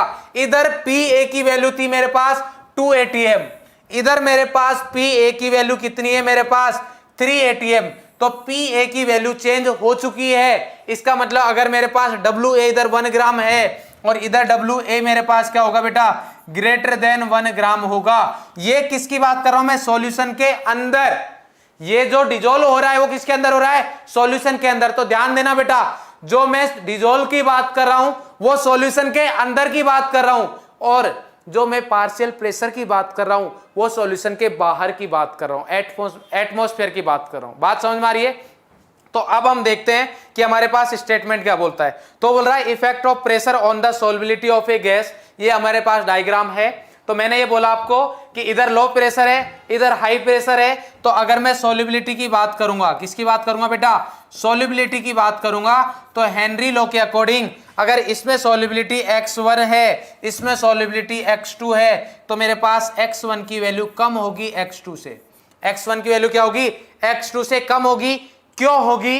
क्योंकि ये हमारे पास हेनरी ने स्टेटमेंट दिया था, ये इंपॉर्टेंट, अब ध्यान देना बेटा, क्या है, the Henry's law states, Henry law ने क्या बोला है, that at constant temperature, temperature constant करना जरूरी है, अदरवाइज सारी चीजें हिल जाएंगी। बात समझ में आ रही नहीं आ रही? तो at a constant temperature the solubility of a gas, किसी गैस की solubility in a liquid is directly proportional to the partial pressure of the gas. ध्यान देना, partial pressure of the gas present above the surface of liquid. मैंने बताया ना कि liquid जो surface है उसके ऊपर जितना उस गैस का पार्शियल प्रेशर है उसके डायरेक्टली प्रोपोर्शनल होगी, या फिर हम बोल सकते हैं एटमॉस्फेयर। बात समझ में आई नहीं आई? इतना क्लियर है? दूसरा और करके हम क्या बोल सकते हैं डेफिनेशन को, the solubility of a gas in liquid is directly proportional to, constant temperature पे बात करें, the pressure of the gas. क्या है बेटा? Pressure of the gas at which it is dissolve. इसका मतलब भी यही है कि मैं उस गैस को जिस प्रेशर पर डिजोल्व कर रहा हूं, ध्यान से सुनना, उस गैस को जिस प्रेशर पर, उस गैस के प्रेशर पर डिजोल्व कर रहा हूं उसके डायरेक्टली प्रोपोर्शनल होगा।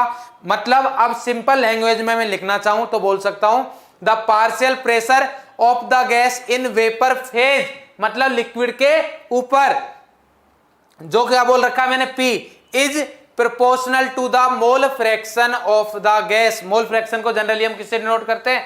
X से। तो ये क्या हो जाएगा? इन द सॉल्यूशन। बात समझ में आ रही है या नहीं आ रही? बोलो भाई, अरे क्लियर है? तो ये हमारे पास आ जाएगा X directly proportional to P, mole fraction of the gas directly proportional to the partial pressure of the gas. ध्यान देना, ये P उस ही गैस का प्रेशर है, ना कि हमारे पास टोटल प्रेशर है। बात समझ में आ रही नहीं आ रही? तो ये हमारे पास X डायरेक्टली प्रोपोर्शनल किसके आ जाएगा? P के आ जाएगा। अगर मैं इधर से प्रोपोर्शनलिटी कांस्टेंट को हटाता हूं तो मेरे पास हेनरीज कांस्टेंट आता है KH। अब देखो क्या होगा हमारे पास, P इक्वल टू KHX है, तो KH क्या है? Henrys constant. KH की यूनिट क्या है?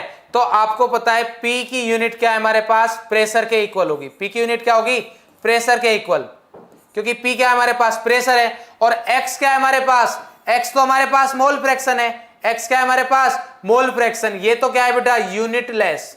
ये क्या है? यूनिटलेस। यूनिटलेस क्यों है? क्योंकि सर मोल फ्रैक्शन की अगर आप बात कर रहे हो तो मोल फ्रैक्शन तो क्या होता है हमारे पास? मोल्स का रेशियो होता है, तो मोल से मोल कैंसिल आउट हो जाएंगे, यूनिट क्या होगी हमारे पास? जीरो, मतलब यूनिट लेस होगा। बात समझ में आ रही नहीं आ रही? तो यूनिट लेस होगा। तो अगर इसकी प्रेशर, इसकी यूनिट क्या है? प्रेशर के इक्वल। X क्या है? Unit less. तो KH की यूनिट को किसके इक्वल होना पड़ेगा? प्रेशर की यूनिट के इक्वल होना पड़ेगा। तो इधर हमारे पास KH की यूनिट क्या होगी बेटा? ATM मैंने इसलिए लिखा है अगर प्रेशर मेरे पास ATM में है। अगर प्रेशर बार में होगा तो KH की यूनिट क्या होगी? बार होगी। तो KH की यूनिट क्या होगी बेटा? बार होगी। अगर पास्कल में है तो पास्कल हो जाएगा। बात समझ में आ रही है नहीं आ रही? कॉपी करते हुए चले बेटा साथ में अपने। बात समझ में आ रही नहीं आ रही? अपने नोट्स बनाएं, बहुत ज्यादा जरूरी है, और साथ में कॉपी करते हुए चले। तो बेसिकली हमारे पास क्या हो, कॉपी करो, मैं स्टेटमेंट रिपीट कर रहा हूं। करना क्या है आपको? आपको यह देखना है कि जिस गैस को डिजोल्व कर रहे हो, जिस गैस को लिक्विड में डिजोल्व कर रहे हो, सिंपल लैंग्वेज में समझना, जिस गैस को हमें लिक्विड में डिजोल्व कर रहे हैं उसी गैस का प्रेशर ज्यादा होना चाहिए अगर मेरे को सोल्युबिलिटी इंक्रीज करनी है। क्या बोल रहा हूं मैं? जिस गैस को डिजोल्व कर रहे हैं उस गैस का ही पार्शियल प्रेशर ज्यादा होना चाहिए, बाकी प्रेशर से मेरे को कुछ फर्क नहीं पड़ेगा। और अगर एक गैस के साथ दूसरी गैस है तो उस गैस से भी कोई फर्क नहीं पड़ेगा। हम हेनरीज लॉ इंडिविजुअली लगा सकते हो। ये कॉपी के टॉप पर लिख ले बेटा, ये कॉपी के टॉप पर लिख ले। क्या लिखोगे बेटा? कि हेनरीज लॉ आप क्या करोगे? इंडिविजुअली लगा सकते हो। 5 गैस है, 5 गैस के लिए अलग अलग लगा लो। 10 गैस है, 10 के लिए अलग लगा लो। कितने के लिए भी अलग अलग लगा लो। बोलो, क्लियर है? हैंड रिटन नोट्स बेटा यही है, आपको यही करने हैं। खुद के हैंड रिटन नोट्स बनाओ। बात समझ में आ रही नहीं आ रही? फिलिप क्लब बेटा खुद के बनाने। तो आई थिंक कॉपी हो गया होगा, इतना कॉपी हो गया भाई, इतना, अरे इतना कॉपी हो गया, ठीक है। तो अब हम बात करते हैं आगे। तो अब अगर ये देखो, अब हम अगर ग्राफ बनाना चाहें, क्या बनाना चाहे बेटा? ग्राफ। ग्राफ किस किस में हमारे पास? इधर है मोल फ्रैक्शन। मोल फ्रैक्शन मतलब क्या है? ये X है। और इधर क्या है? पार्शियल प्रेशर मतलब क्या है? P है। तो स्ट्रेट लाइन का ग्राफ आएगा या नहीं आएगा, स्ट्रेट लाइन का ग्राफ आएगा या नहीं आएगा, कैसे, P इज इक्वल टू क्या आया था मेरे पास, KH into x, P is equal to क्या आया था बेटा, KH इंटू एक्स आया था।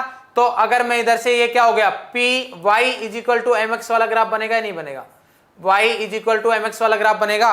और ये जो इसका स्लोप होगा, क्या होगा बेटा, स्लोप, वो क्या होगा, KH की वैल्यू के इक्वल होगा, क्योंकि इधर से अगर मैं कंपेयर करता हूं तो M किसके इक्वल आ रहा है, KH के इक्वल आ रहा है, M किसके इक्वल आ रहा है बेटा, KH के इक्वल आ रहा है, ठीक है।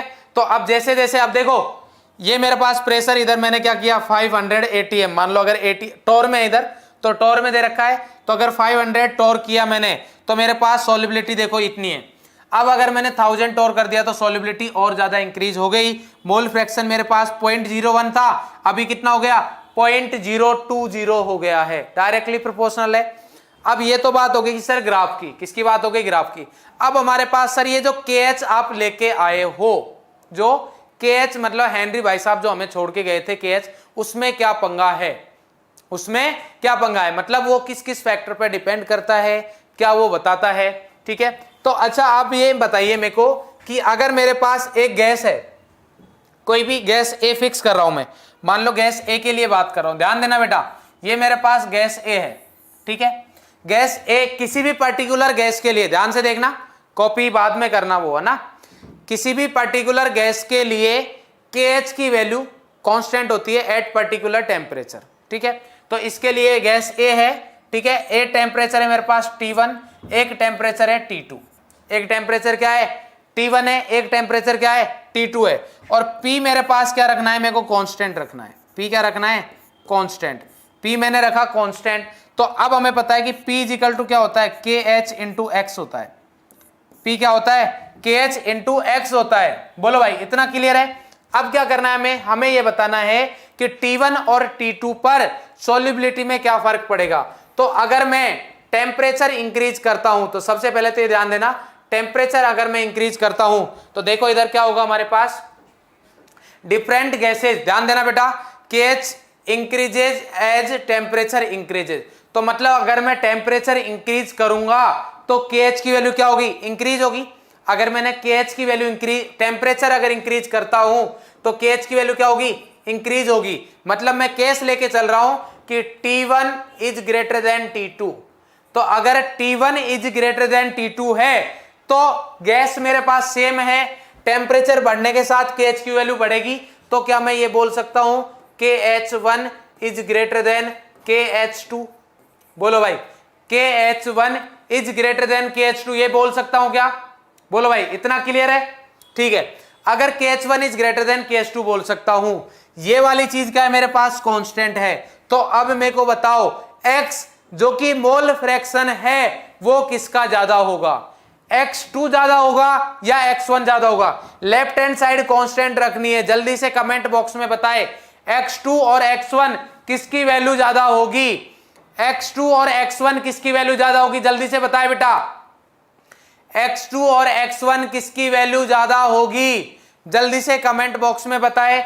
ये हमारे पास इंक्रीज हुआ है KH, left hand side constant रखना है, तो जल्दी से बताए X2 और X1 में से किसकी वैल्यू ज्यादा होगी, बताए बेटा जल्दी से, जल्दी बताए बेटा। X2 X1 भी आ रखा है, अर्पिता का X2 आया है, बिल्कुल सही सही सही।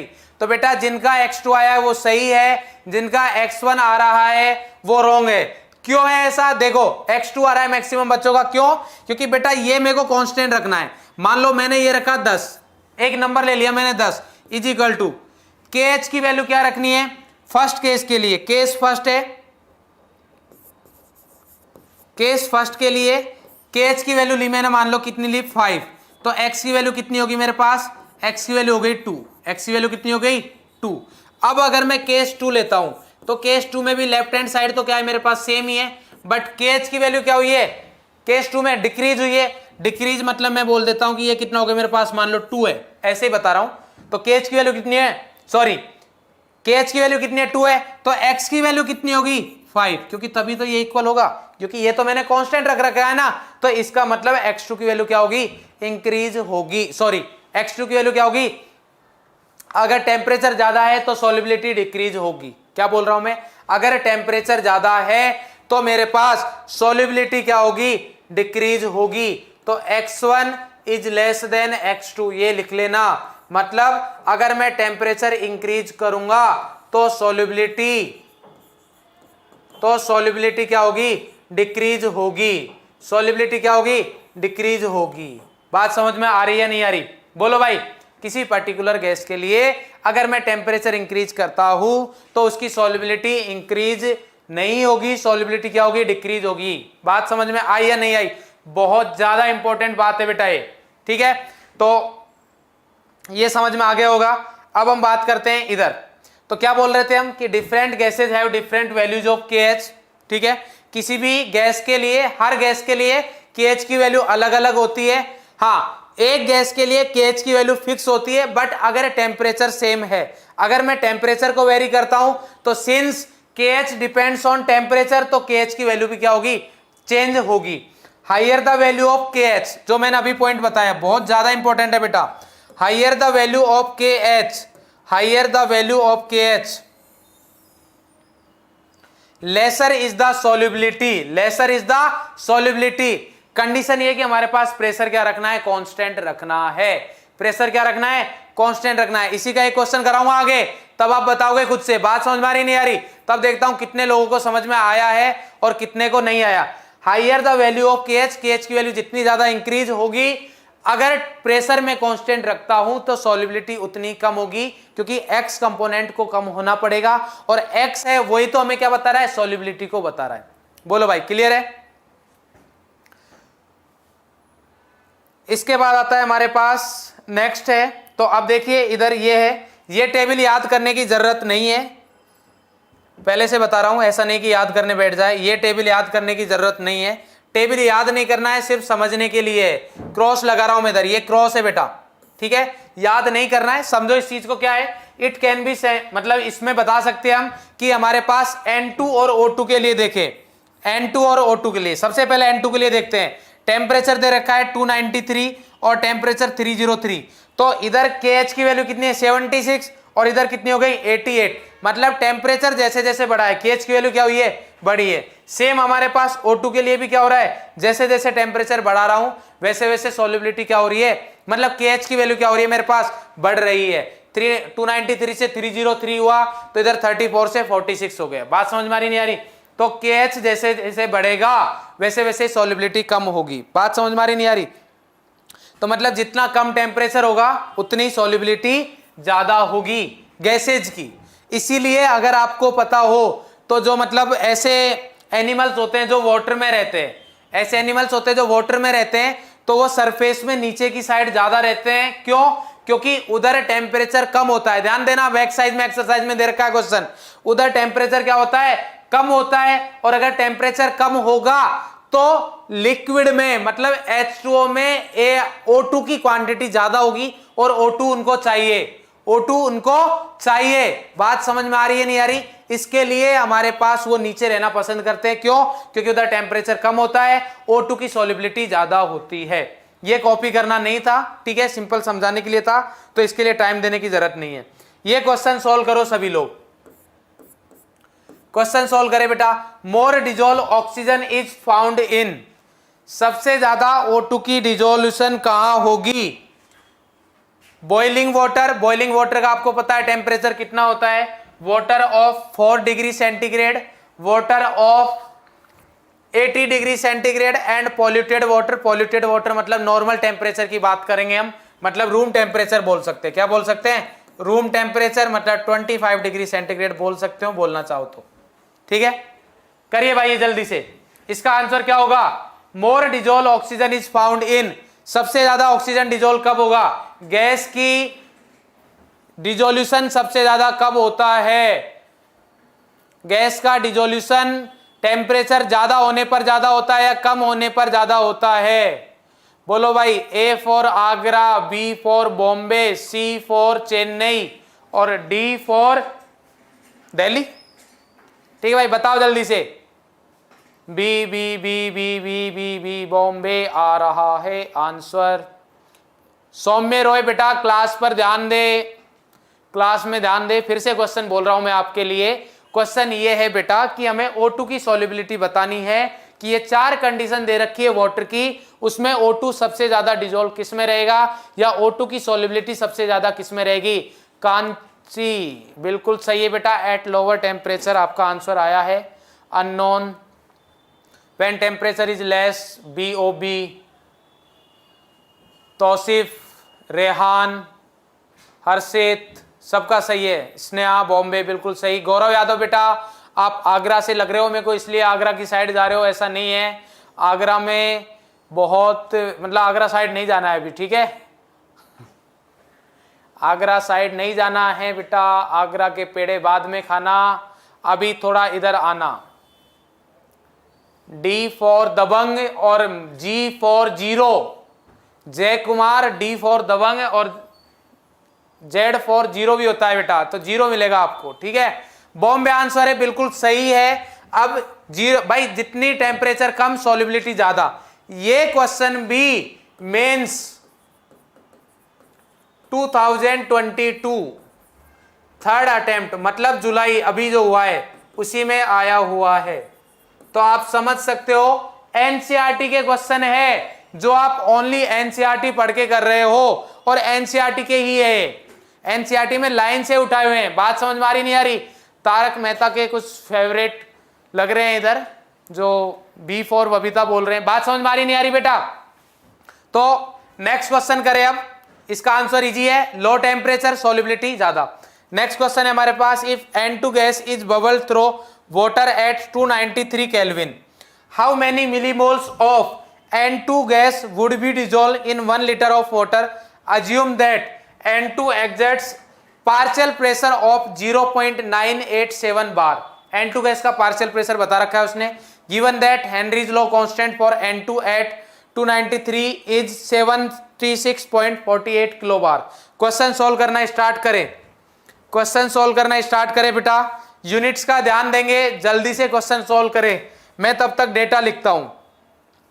क्या क्या दे रखा है, जल्दी क्वेश्चन कॉपी करें और सॉल्व करना स्टार्ट करें जल्दी। अभी कहां और बेटा क्लास, मैंने क्लास की ड्यूरेशन बता रखी है 1 आवर 44 मिनट्स एंड 45 सेकेंड। जल्दी करें बेटा। जितना कंटेंट मिल रहा है मैं गारंटी देता हूं आपको मेंस के सारे क्वेश्चंस बनेंगे मैक्सिमम, ठीक है, और नीट के तो सारे ही बन जाएंगे। एनसीईआरटी तो अपना मेन मोटिव है ही, ठीक है, तो सारे बनेंगे। एनसीईआरटी से ज्यादा कुछ भी नहीं पढ़ाया जाएगा, बाकी सारी चीजें आप दूसरे बैचेज में पढ़ सकते हो। जितना इधर पढ़ाया जाएगा उससे आप PYQs करना, किसी भी एग्जाम के आपके बनेंगे क्वेश्चंस। जल्दी करें बेटा, सॉल्व करना स्टार्ट करें। If N2 gas is bubble through 293, how many millimoles of the N2 gas would be dissolved in 1 liter of water? Assume that N2 exerts a partial pressure of 0.986 bar. तो मैं क्या बोल सकता हूं, PN2 दे रखा है मेरे पास, PN2 दे रखा है 0.987 बार, ये हमारे पास दे दिया। क्या हमें KH की वैल्यू दे रखी है N2 के लिए? क्या हमें KH की वैल्यू दे रखी है N2 के लिए? बिल्कुल दे रखी है। कितना है? 46.48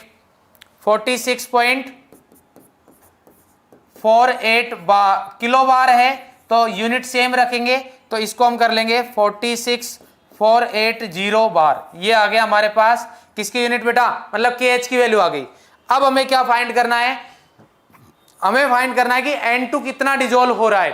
तो N2 डिजोल्व हो रहा है मतलब अगर मेरे को अमाउंट फाइंड करना है वो भी 1 लीटर में, कितने में फाइंड करना है? वाटर का वॉल्यूम दे रखा है हमारे पास, वाटर कितना दे रखा है बेटा, 1 लीटर। 1 लीटर मतलब 1000 ml।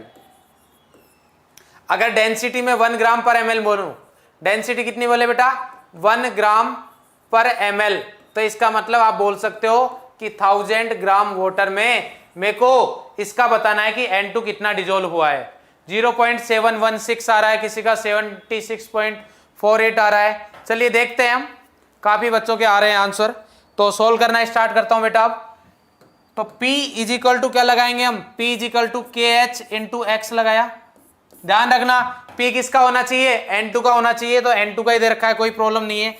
0.987 is equal to KH की वैल्यू हमारे पास 4680 इंटू XN2 तो हमारे पास ये कितना आ जाएगा, ये हमारे पास कितना आ गया बेटा, xN2 आ जाएगा इधर से, xN2 इज इक्वल टू कितना आया 0.987 अपॉन 4680। ये तो आई मेरे पास मोल फ्रैक्शन, क्या आया मोल फ्रैक्शन। बट मेरे को क्या चाहिए, मेरे को अमाउंट चाहिए, मतलब अगर मेरे को मोल्स वगैरह चाहिए हो तो उसके लिए क्या करेंगे, क्या पूछा है क्वेश्चन में देख लेते हैं। If N2 is bubble through the how many millimoles, क्या पूछे मिलीमोल्स, तो मिलीमोल्स के लिए क्या करना पड़ेगा, मोल फ्रैक्शन का फॉर्मूला लगा देंगे। मोल फ्रैक्शन का क्या है मेरे पास, xN2 is equal to nN2 moles of N2 upon क्या आएगा बेटा nN2 प्लस NH2O। बोलो भाई क्लियर है इतना।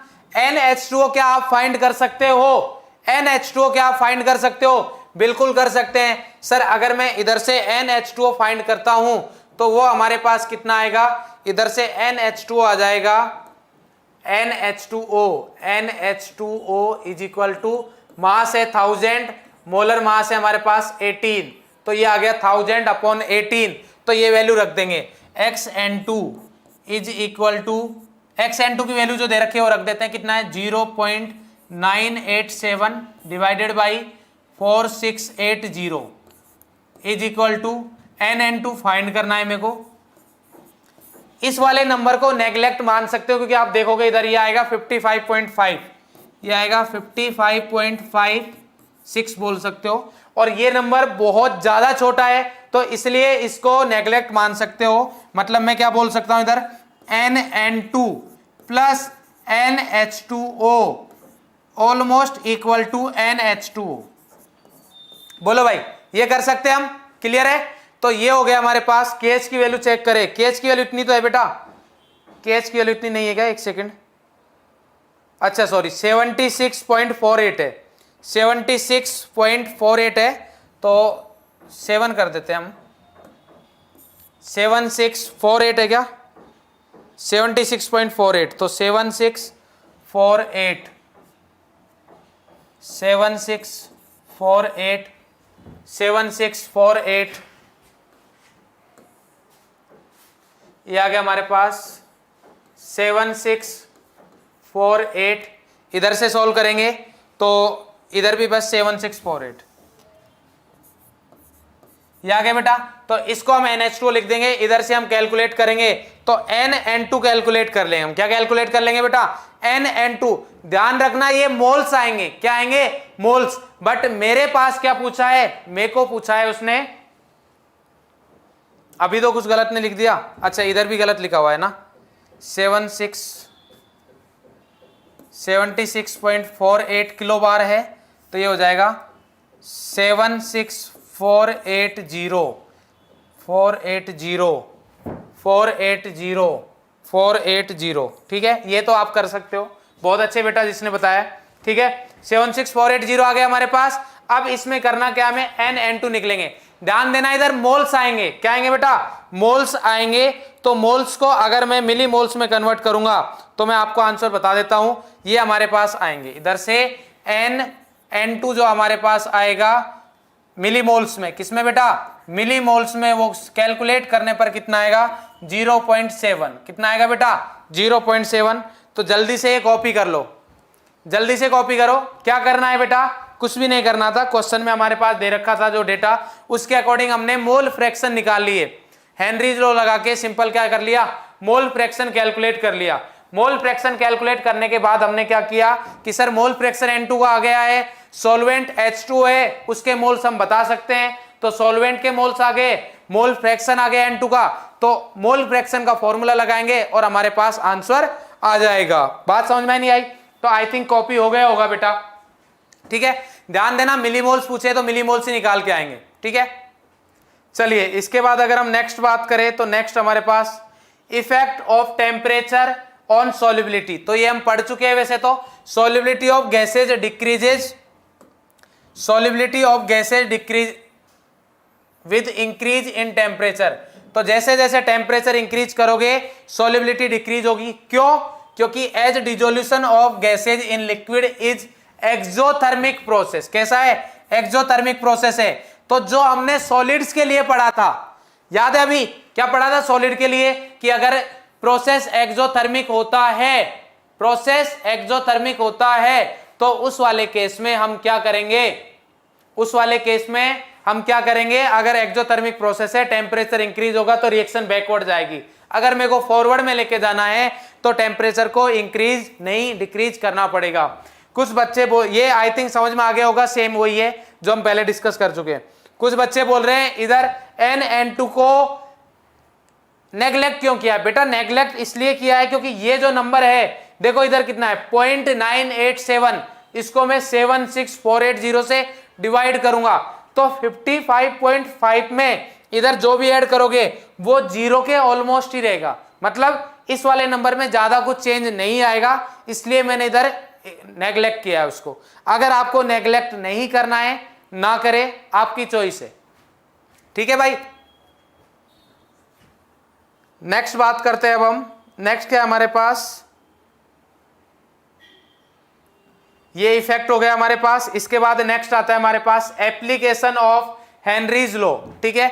आजकल काफी एग्जाम में हेनरीज मतलब एप्लीकेशन काफी ज्यादा पूछ रहे हैं, तो एप्लीकेशन की बात करते हैं। एप्लीकेशन क्या है हमारे पास, to increase the solubility of CO2 in soft drinks and soda water the बोतल is sealed under high pressure.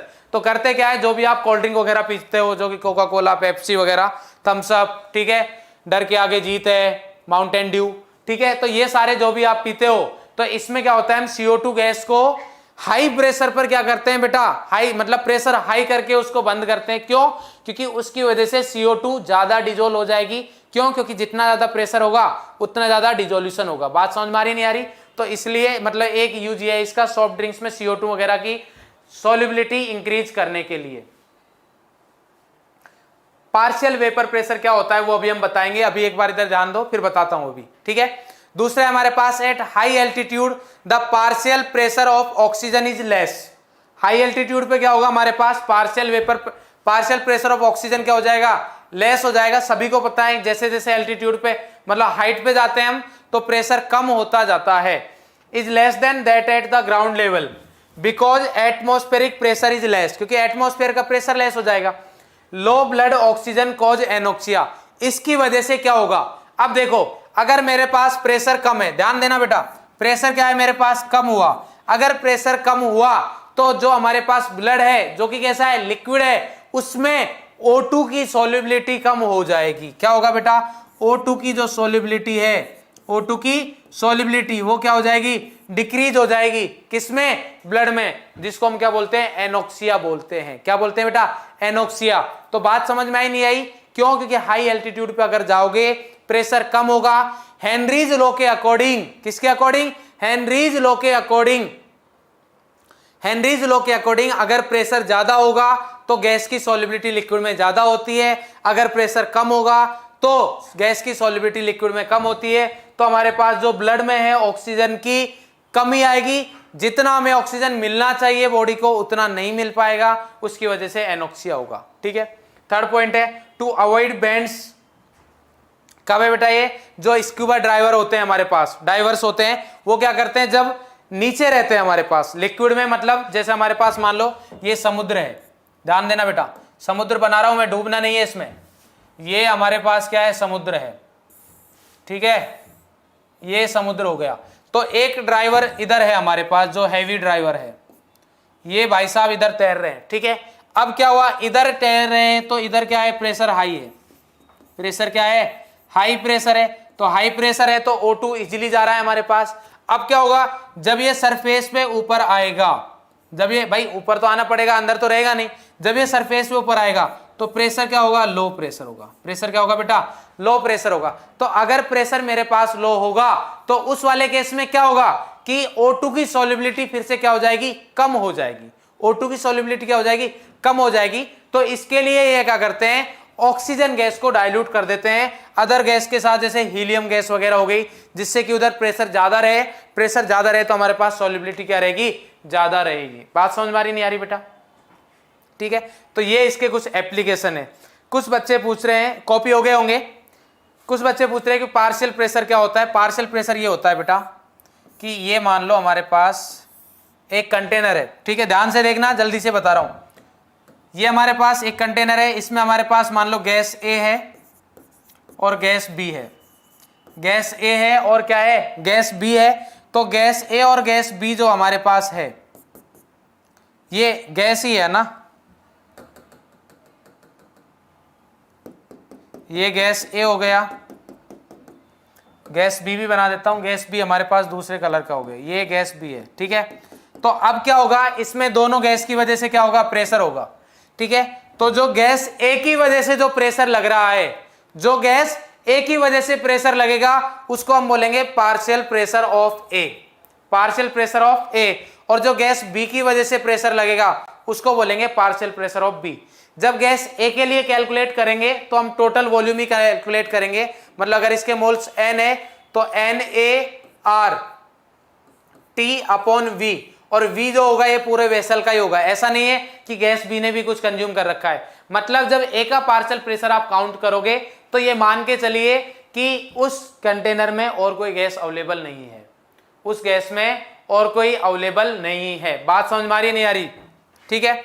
अब बात करते हैं हम नेक्स्ट, ठीक है। तो ये एक सिंपल सा पॉइंट था जो बच्चों का डाउट था। ये क्वेश्चन है बेटा जो कि होमवर्क का क्वेश्चन है, आप खुद से करके लाओगे, होमवर्क का क्वेश्चन है, नेक्स्ट क्लास में डिस्कस करूंगा। जल्दी से कॉपी करें, जल्दी कॉपी करें। क्या है बेटा हमारे पास, H2S a toxic gas with rotten egg like smell, ये बता रखा है H2S के बारे में, is used for the qualitative analysis if the solubility of H2S in water at STP 0.9195 molar, small m है मतलब मोलैलिटी गिवन है, हमें हेनरीज लॉ कांस्टेंट फाइंड करना है।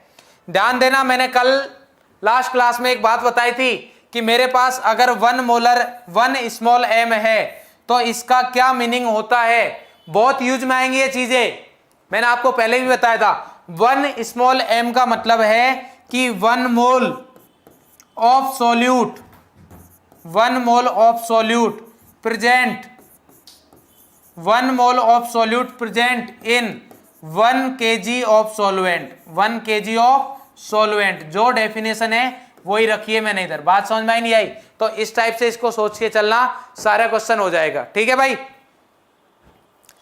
तो ये हमारे पास होमवर्क था, हो गया होगा आई थिंक। नेक्स्ट अगर हम बात करें तो नेक्स्ट है हमारे पास ये क्वेश्चन, चलिए ये क्वेश्चन अभी सॉल्व करेंगे, ये अभी सॉल्व करेंगे हम। जल्दी सॉल्व करें बेटा, जल्दी सॉल्व करें।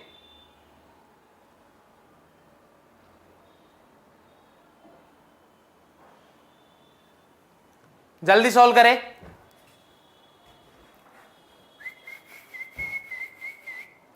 जल्दी करो बेटा, जल्दी जल्दी जल्दी। हाई एल्टीट्यूड पे जाएंगे, पता नहीं क्या लिख रहे हो यार सर, ये डीप चैप्टर कब खत्म होगा, ये चैप्टर बेटा 6 लेक्चर में खत्म हो जाएगा। हाई एल्टीट्यूड पे जाएंगे तो ऑक्सीजन कम क्यों होती है बेटा, ऊपर कहाँ एयर होती है इतनी यार, अरे एटमॉस्फेयर में ऊपर एयर थोड़ी ना होती है, तो जितना कम एयर रहेगा तो उतना ऑक्सीजन भी कम रहेगा, अरे जितना एयर कम रहेगा उतना ऑक्सीजन भी कम रहेगा ना।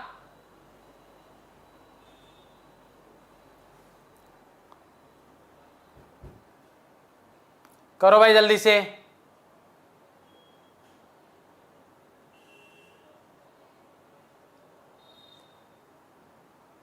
करो बेटा जल्दी से। राउल्स लॉ आपका नेक्स्ट क्लास में स्टार्ट हो जाएगा, आज नहीं हो पाया, वैसे मैं सोच के आया था कि करूंगा, बट नेक्स्ट क्लास में हमारे पास राउल्स लॉ स्टार्ट हो जाएगा बेटा, ठीक है। तब हम बात करेंगे राउल्स लॉ की और आइडियल नॉन आइडियल सॉल्यूशन, ये दोनों डिस्कस करेंगे। अभी इतना करो जल्दी से। बी आ रहा है आंसर 2.44, जिनका बॉम्बे आ रहा है उनको मैं बता देता हूं आंसर रॉन्ग है, जिनका दिल्ली आ रहा है उनके लिए भी बता देता हूं आंसर रॉन्ग है। पेड़े खाओगे मस्त रहोगे, पेड़े खाओगे मस्त रहोगे, आगरा का पेड़ा खाना है और आंसर सही लेके आना है। चलिए भाई क्वेश्चन स्टार्ट करते हैं। क्या दे रखा है, Henry's law constant for CO2 in water is 1.67 into 10⁸ pascal. Calculate the quantity of CO2 in 500 ml of soda water when packed under 2.5 atm CO2। Pressure दे रखा है 298 के प्रेशर दे रखा है और हमारे पास टेम्परेचर दोनों जगह क्या है, कांस्टेंट है। तो डायरेक्टली हमें पता लग रहा है हेनरीज कांस्टेंट दे रखा है, मतलब sir P is equal to K H into X of CO2 लगाएंगे, जो दे रखा है वो वैल्यू रखेंगे।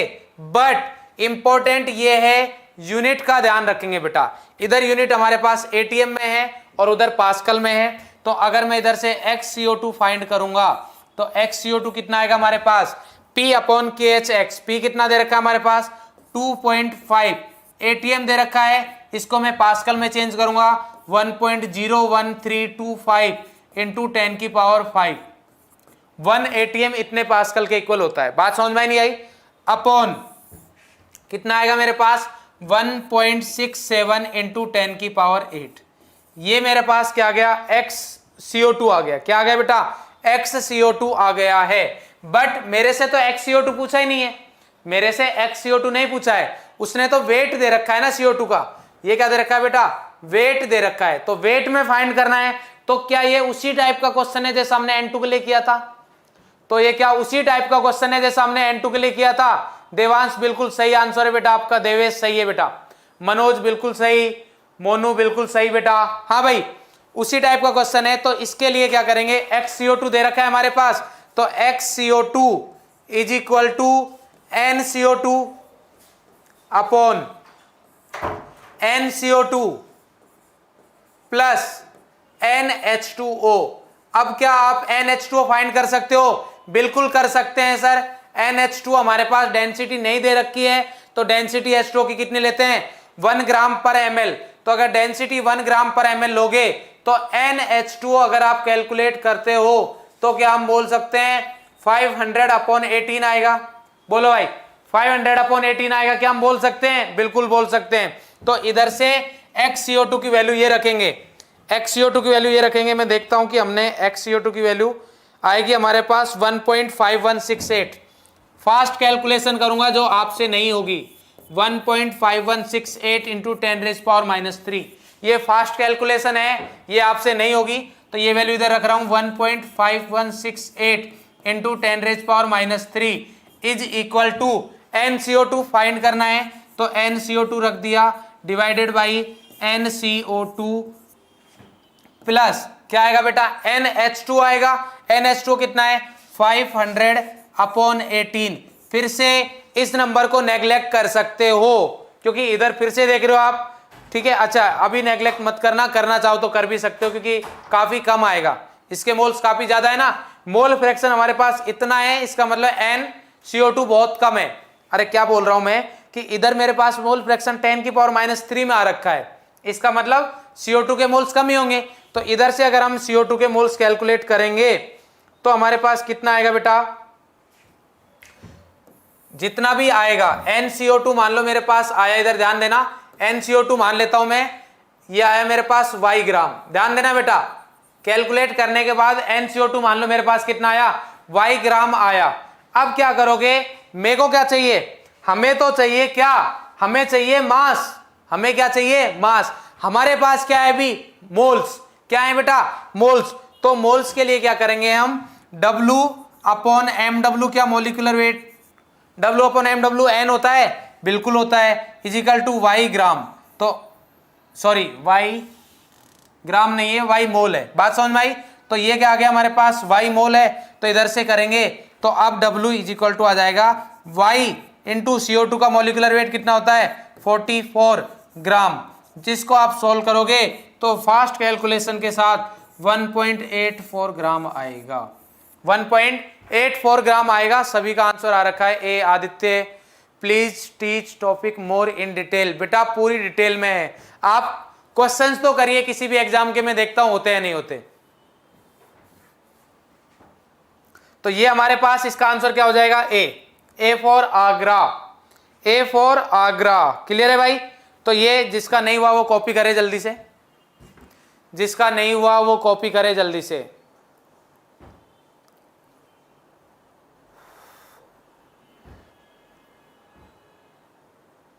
वन 1.84 दीक्षा बिल्कुल सही बेटा। नेक्स्ट क्वेश्चन भी करेंगे।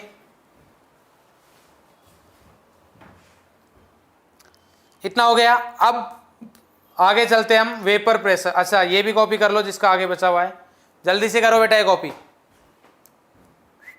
नोट साथ में करते हो चले। मैं बता रहा हूं फिर से। और करना क्या है, सबसे पहले इधर से जाने के बाद जिन भी सब्जेक्ट की क्लास हो रही है उनके नोट्स अच्छे से पढ़ने हैं, क्वेश्चंस अच्छे से करने हैं, फिर जाके आपको बैक से एक्सरसाइज या वगैरह या जो भी होमवर्क मिल रहा है वो सोल्व करना है। बात समझ में आई नहीं आई बेटा?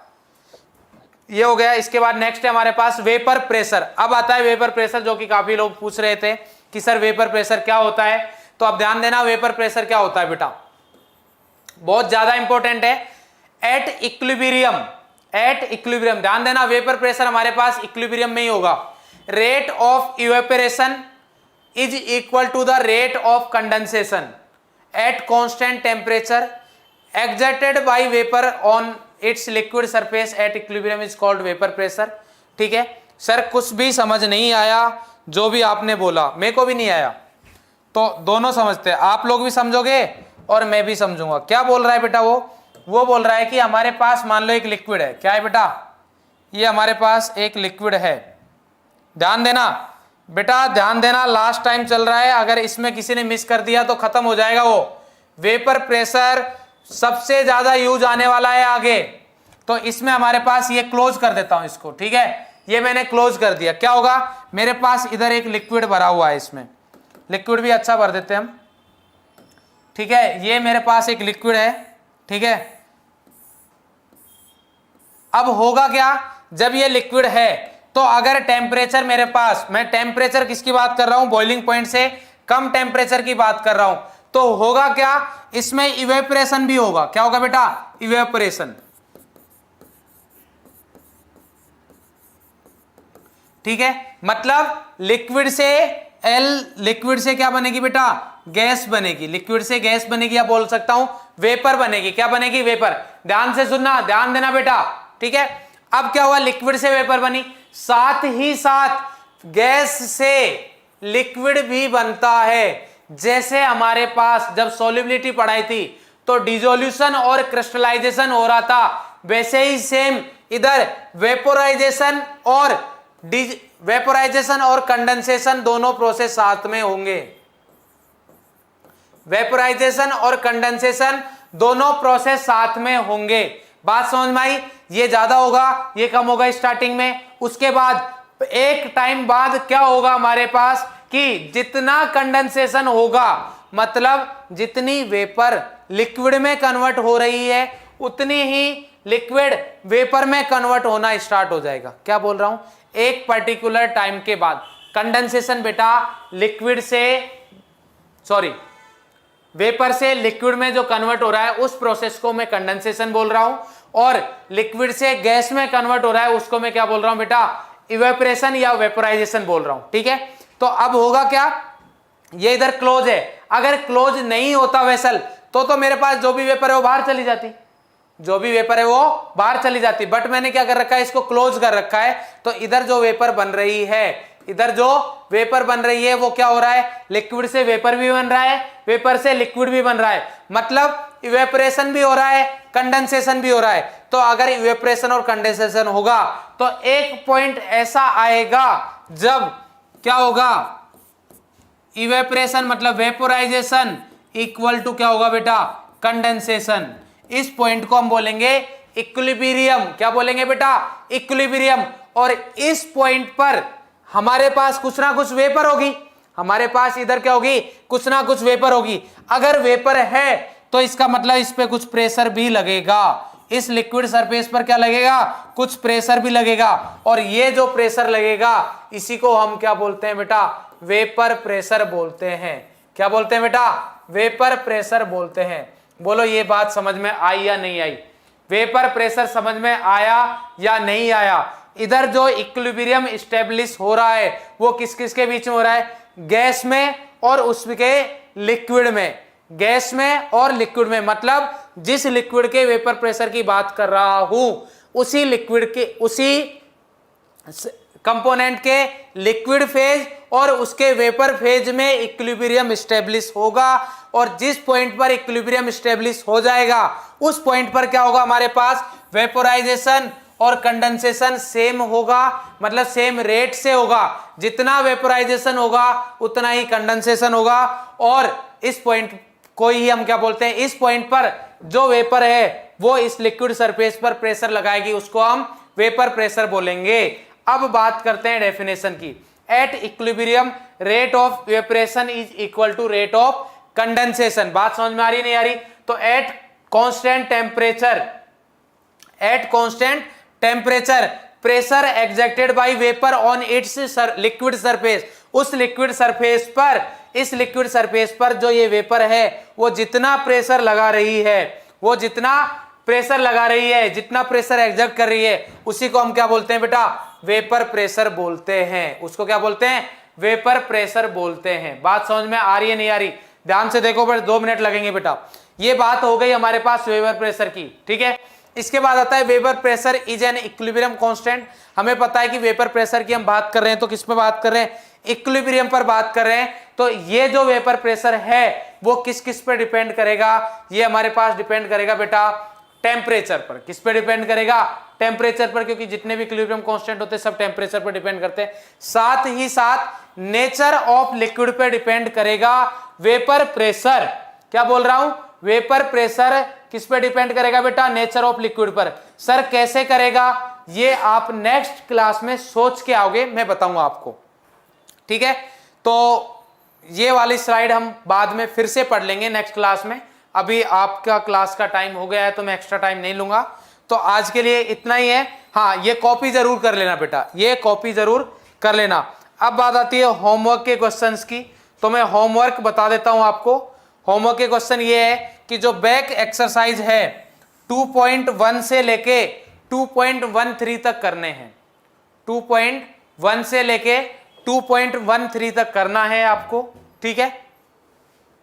इतना आपको करके आना है बैक एक्सरसाइज, ठीक है बेटा। ध्यान से पढ़ लेना सारा का सारा, ठीक है। जो पढ़ाया है रिपीट कर लेना, घर पे जाके रिवाइज कर लेना अच्छे से, ठीक है। साथ के साथ पढ़ते हुए चलो। इसके बैक एक्सरसाइज के क्वेश्चंस करो, और जो भी आपके PYQs, आप जिस भी एग्जाम को टारगेट कर रहे हो NCERT के अलावा, उसके PYQs करके देखना।